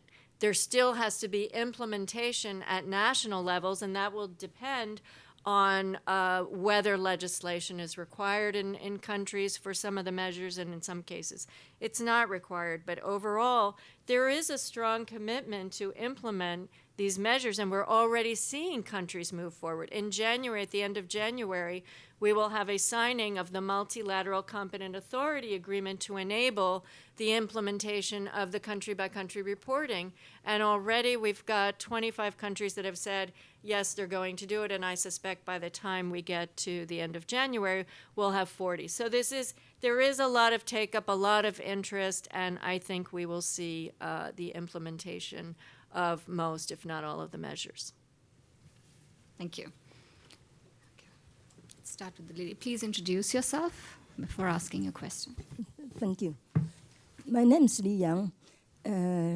Thanks for your presentation. I think this topic is very important. But I just wonder, how are you going to overcome all the problems already have, let's say, in each country? Let's say in the United States, you may think that's the model, but in the United States, as you can see, those major industrial complex, whether it's financial industry or automobile industries, they and the multiple industry, they are already really just tax abusers, and they got financial subsidies they bail out for so much. So I just wonder if you are not going to have a good, let's say, like good procedures or complaint procedures, or invite the public comments and all the remedies to correct all those errors that can easily committed by corporations or even by individuals or even, let's say, by legal occupation. They really put the legislation in such a way to benefit themselves rather than benefit the purpose that you try to intend to do it. And then if you say some tax reform or regulation, they usually would say you only take only 5 minutes or 10 minutes or even 15 minutes. But that is not really true. The real complexity of regulation, you can see there may be thousands of pages. They're really impossible for business to conquer it, especially small businesses.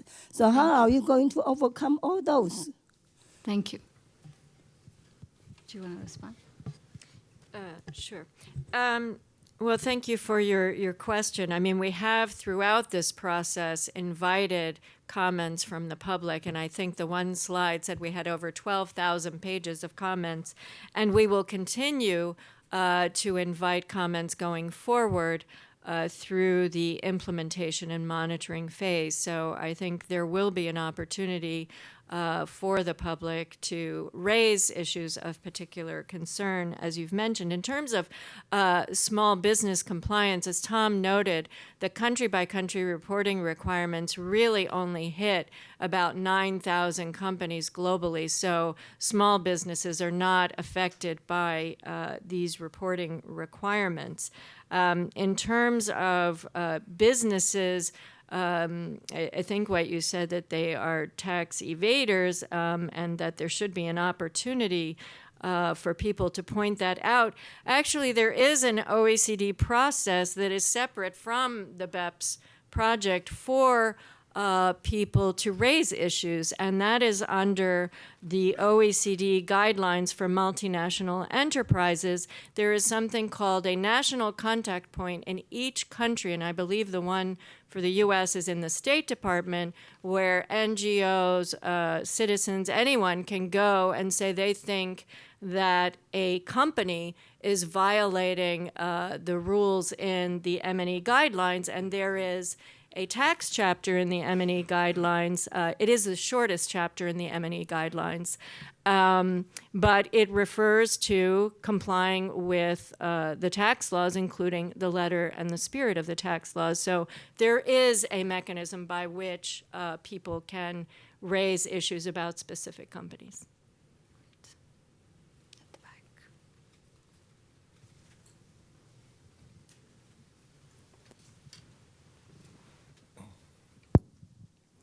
I'm Gangadhar Panda. I'm from the Indian Embassy, looking after the economic and taxation wing. So my question for Dan. First, I'd like to thank you, the panelists, for giving the U.S. perspectives. My question is regarding the Dan says that it is good for U.S. so long as there is foreign-to-foreign tax planning, because it has a positive impact on the U.S. tax collections. But at the same time, when you go for a foreign-to-foreign tax planning, it has an impact on the place where the economic activity takes place, or your foreign company participates. In that case, going by the source rule for the country who believe in that, they may like to tax the same income, and they may not entirely agree with the tax planning that your company may be doing. In that case, the taxation may lead to litigations. As the OECD expert says, in the last 7 years, there has been almost double the number of litigations. So this would create a situation where it's bound to create litigations, because each taxing jurisdiction would like to maximize their tax collections. So what essentially OECD doing through this BEPS project is trying to facilitate a smooth taxing transactions. They're trying to make investment to a great extent. It is investment neutral, so that where the economic substance lies, that is the place where the taxation should take place. So in that scenario, how you foresee to mitigate the dispute possibility or the dispute scenario if you promote the foreign-to-foreign tax planning? That's question one. And question two is for Mr. Sullivan, is on the economic substance issue, that I agree that in case in the left half of your graph, where the economic substance promote the domestic companies to remain in the home and to do business instead of going outside, because that gives them the investment incentives. But if a market, your domestic market is saturated, in that case, if your company doesn't move out of your domestic territory, and even if you make marginal profit extra outside, then it will not lead to economic efficiency. How do you address to these queries? Thank you. Well, if I understand what you're asking me to respond on, so foreign-to-foreign tax planning, I was trying to say, is like by, say, U.S. companies with U.S. shareholders is good for the U.S. in some ways, but bad in others. But for the source country, I think to some extent, as I was saying, my sense is that historically, countries have been somewhat tolerant of it because they wanted to encourage, to in effect give a lower rate. They're obviously not so happy now, and again, I think it's because it's a combination of things that have happened in the world economy and so forth, but the fact that the effective rates have gotten too low. I've said that to some extent they could have taken care of the problem themselves, actually, but for the self-interest. So why are they looking for help, which they clearly are? I think one reason is because they can't do it all by themselves technically, and the other thing is they can't do it all by themselves unilaterally because of the pressures of tax competition. So it's a combination of like, we, despite the fact that we have tougher earnings stripping rules and like, we kind of can't handle all this. We can't beat them in the transfer pricing litigation and so forth. And in addition, because of the incentives each country has to kind of lower the effective rate, you need to do it with other countries if you feel it's gotten too low. So I hope that's helpful. Yeah, I mean, all I would add is what has become clear to me is that countries compete not just with tax rates, but also by the amount of economic substance they're requiring. That's one way of putting it. And then you run into the dilemma, which I think Dan was just talking about, is whether you want to collect more revenue or whether you want to attract more investment, and that's just a decision that has to be made on a case-by-case basis.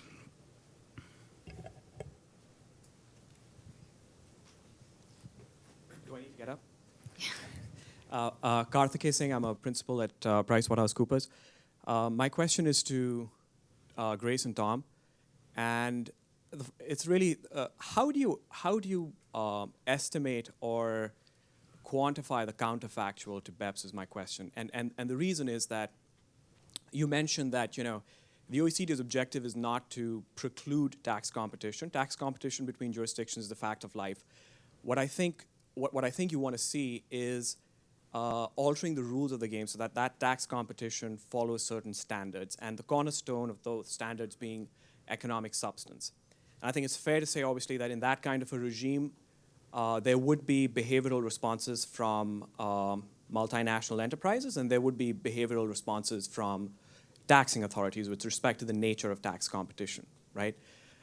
How does that figure in things like estimating, how much revenue is being lost to BEPS relative to what is my question? How is that baseline estimated? And whether it can be in a meaningful manner.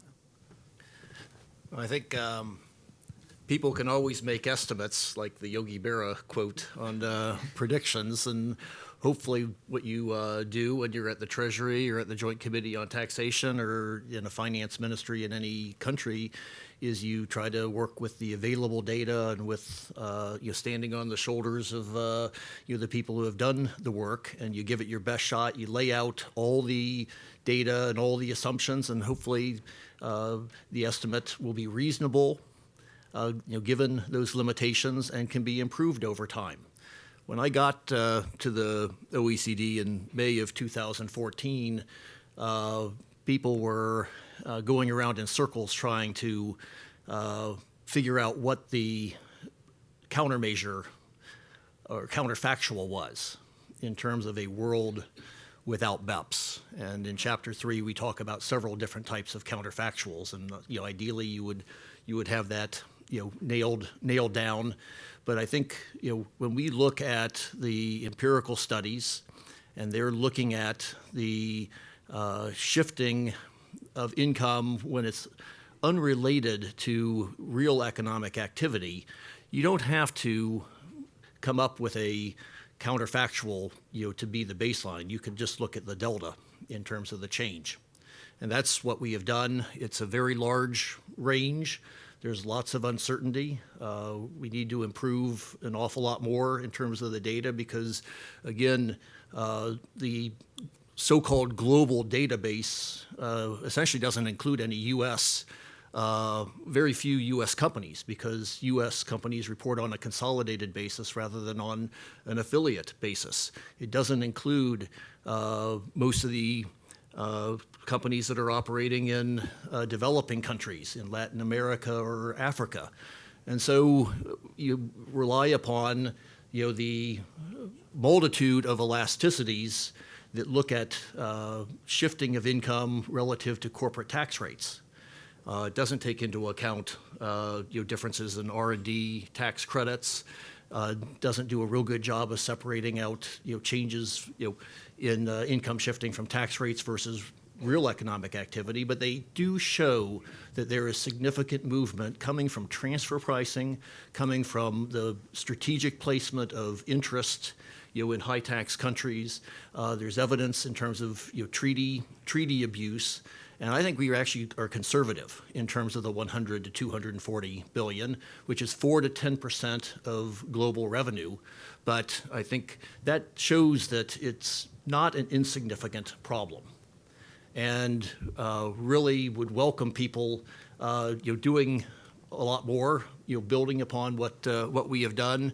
Again, I'd cite the Tim Dowd and Paul Andefeld and Ann Moore's analysis that shows, I think, $110 billion of income shifting. Is not sure where it's coming from, whether it's coming from the U.S. or if it's foreign to foreign, but we do need more people working in this area. We need people who are working in the transfer pricing area to understand what the impact of the rules are. And so hopefully Action 11 is setting a foundation for much better work by academics, and also when we get country by country reporting, more work by the countries. And we're also encouraging governments to allow access to academics to do that type of research, similar to the U.S. IRS model. And actually, I think 16 other countries allow qualified researchers to use confidential tax return information for these types of tax policy studies. So it's not easy. Just the big range suggests that there's an awful lot of uncertainty. I'm very humble about that, and I think we tried to be on the conservative side, actually. I think, Tom, you're being too humble. With respect to all the data that we have and how we measure BEPS, Tom is telling you the glass is half empty, and I would say it was more than half full. I mean, when we do revenue estimating inside the government, when we have a tax shelter, we don't have any data. We have concerned practitioners who come in and inform us of it, and we take a good guess at what the number is. We don't say it doesn't exist. I think if we had no data, zero, on BEPS, we would know from conversations with practitioners. Everybody knows what's going on. But we do have data, and the data hits you over the head with a sledgehammer when you look at it. I think it was in 2000, the first time I looked at the BEA data in Ireland. You look at Europe, and you look at profit, and you see there's Germany, and there's France, and there's Italy, and there's Ireland. And you don't need statistical analysis to see. I'll give you another example. You look at pharmaceutical companies or high technology companies. They have very little profit in the United States, even though most of their employees and their research and development is in the United States. Now, we don't know exactly what artificial profit shifting is, but I think of all the economic phenomenon I've ever had to look at, this is one of the most obvious problems that we have. I just want to mention one other point, because we've been talking about quote, unfair tax competition. I want to put it in quotes. I may agree with it myself, but it is a contested concept. Marty's been rightly emphasizing how much it's about economic substance, but the other thing it's about is about targeting. For example, a country that had a ring-fenced low tax rate that was only for multinationals, that would, in a sense, have substance, but it's also what the OECD and others have addressed when talking about unfair tax competition. So those are the two things, substance and sort of targeting in a way that people who talk about unfair tax competition are opposed to allowing. Great. Let's collect a couple of questions in the interest of time. We have somebody here. Okay, so I think you've done a great job, and clearly there's a huge problem with treasuries of the different major countries being essentially stripped through these transactions. But I was just thinking that the bad actors aren't the multinationals and they aren't the transactions. The bad actors are the small number of island economies that are basically attracting all this profit with no economic substance going on. So I wonder to what extent it's practical to design rules that target places as opposed to transactions. Great.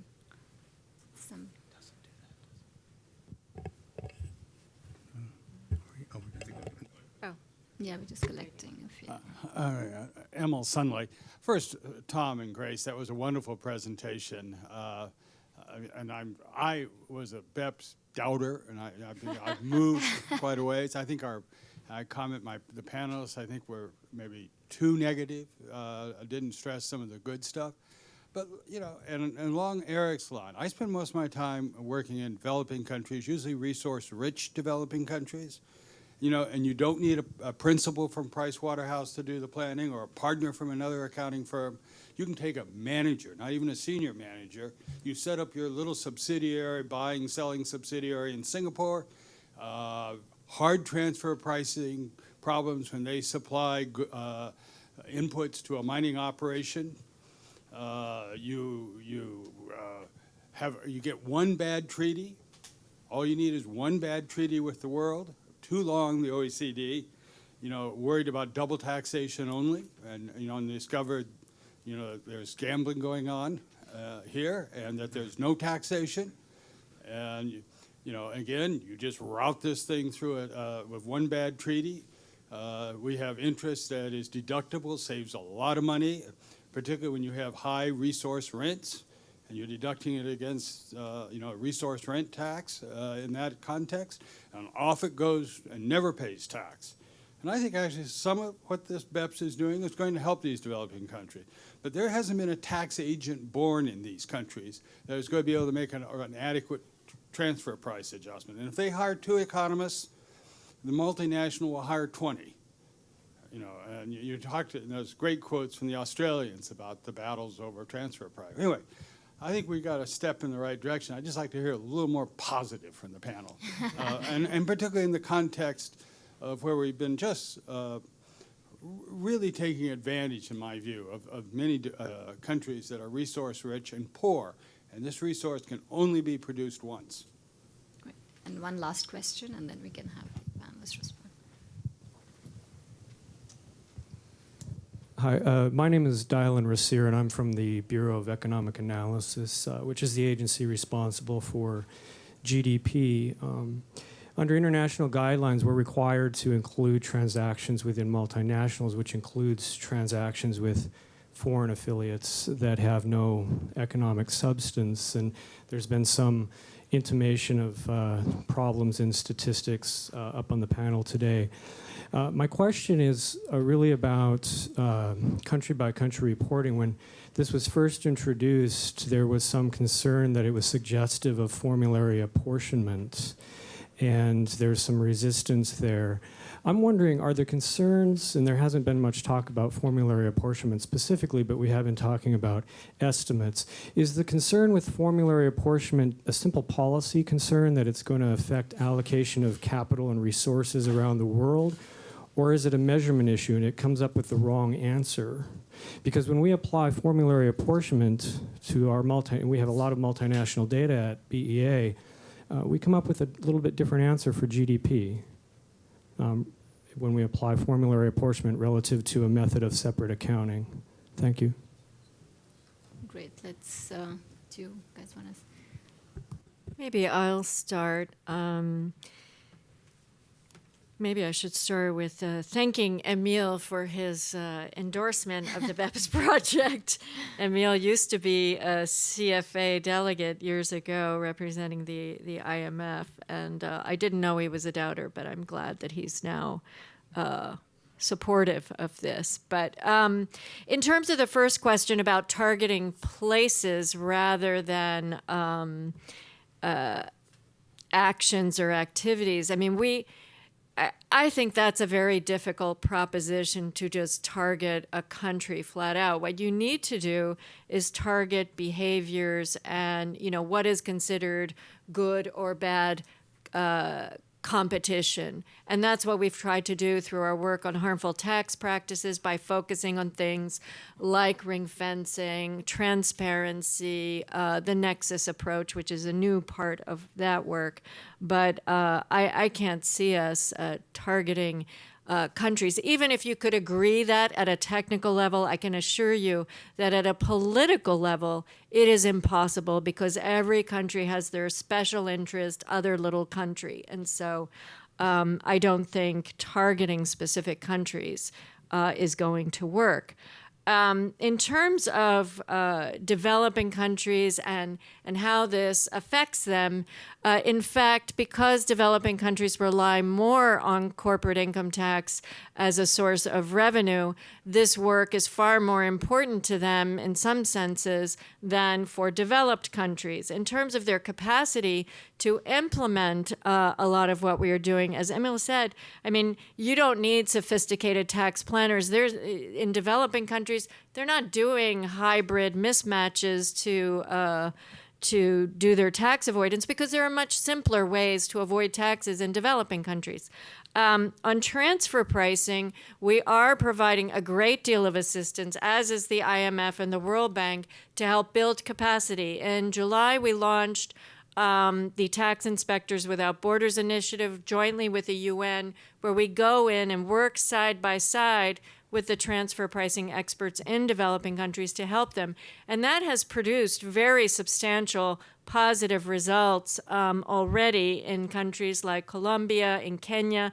Kenya now has some excellent transfer pricing experts. So it is not an insurmountable task to help train the countries. In terms of the issue of the resource-rich countries, we're also, as it's not a direct part of the BEPS project, but we are working again with the other international organizations on how to structure tax incentives. What are good tax incentives? What are bad tax incentives? As part of the transfer pricing in the BEPS project, we have a special section on commodities to help deal with the issues in particular that developing countries were facing. In terms of the country-by-country reporting, the concern that was raised about formulary apportionment, there was a concern among businesses primarily that the reports would be used to carry out formulary apportionment. The reports are supposed to be used for risk assessment. The information is too high level to do an actual transfer pricing adjustment on the basis of that. It is rather just a tool to see whether something needs to be looked into more carefully. We did not explore in any depth establishing formulary apportionment as part of this project because the countries involved in the project, for different reasons, and you'd have to ask each one of them, were not interested in shifting from the arm's length principle and the transfer pricing guidelines that we have to a broader worldwide type formulary apportionment. I guess if I could add one thing, in terms of concerns about the template for country-by-country reporting being used for formulary apportionment. Most formulary apportionment proponents would look at the destination of the sales. And the country-by-country template does not ask for that. It asks for revenue by origin. So they would not even be able to use the existing template for the typical formulary apportionment. You mentioned that the statistics are impacted by the measures of BEPS. That clearly is one of the things we really tried to highlight in the Chapter 1 of the Action 11 report, that BEPS really distorts all kinds of statistics, including GDP, including foreign direct investment, including the profits that are reported across the affiliates, and clearly also distorts the actual tax revenues that are collected.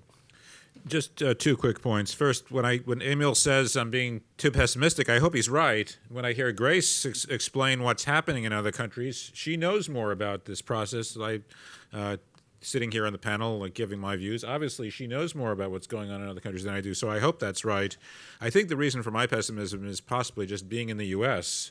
Maybe that is a better way to be pessimistic than anything else, but I agree that things that happen in the rest of the world could possibly matter. On formula, I just want to say one quick thing, which is that if you look at the U.S. transfer pricing regulations, a lot of it is what I would call formulary, often not necessarily sales, but it's like the profit percentage that relates to. So I think increasingly the only feasible approach is, since, as we all know, comparable uncontrolled price is a joke and not feasible, the so-called transfer pricing approaches often are quite formulary in character. And the big question often is whether they're origin or destination based. David, do you have any? Yeah, I want to say one thing on the country-by-country thing. With respect to the concern there, it really is a policy concern. And getting back to the issue that I talked about earlier about getting consensus, at a certain level, there's an idea that, you know, you can fight about what the rule should be, and reasonable people can disagree about that. With respect to transfer pricing, I would say arm's length, in my opinion. I think it's better from a policy perspective. I think it's more administrable. But regardless of that debate, how that debate comes out, my response would be, we'll pick one. And the concern with formulary apportionment, when I was at Treasury, every year for the last few years, I'd go to OECD meetings, people would raise country by country. We said no at that time because we thought, well, this looks like a stalking horse for formulary apportionment. The groups that are promoting it, the NGOs, are saying, well, yeah, that's the purpose. That's why we want to do this. I take Grace's point. It's not supposed to be used for that purpose. This is just a high-level risk assessment. But from a transfer pricing perspective, if you're sticking with the arm's length principle, it's hard to see how asking for data on payroll, property, and sales can be used for a risk assessment on arm's length principle. So that's the concern. It's sort of whichever one you want, just pick one, and that's going to be the best way forward in terms of, you know, incentivizing cross-border trade and investment. Thank you, Marty. Any last thoughts? Okay. Thank you all for being here. Please join me in thanking the panelists. Happy holidays.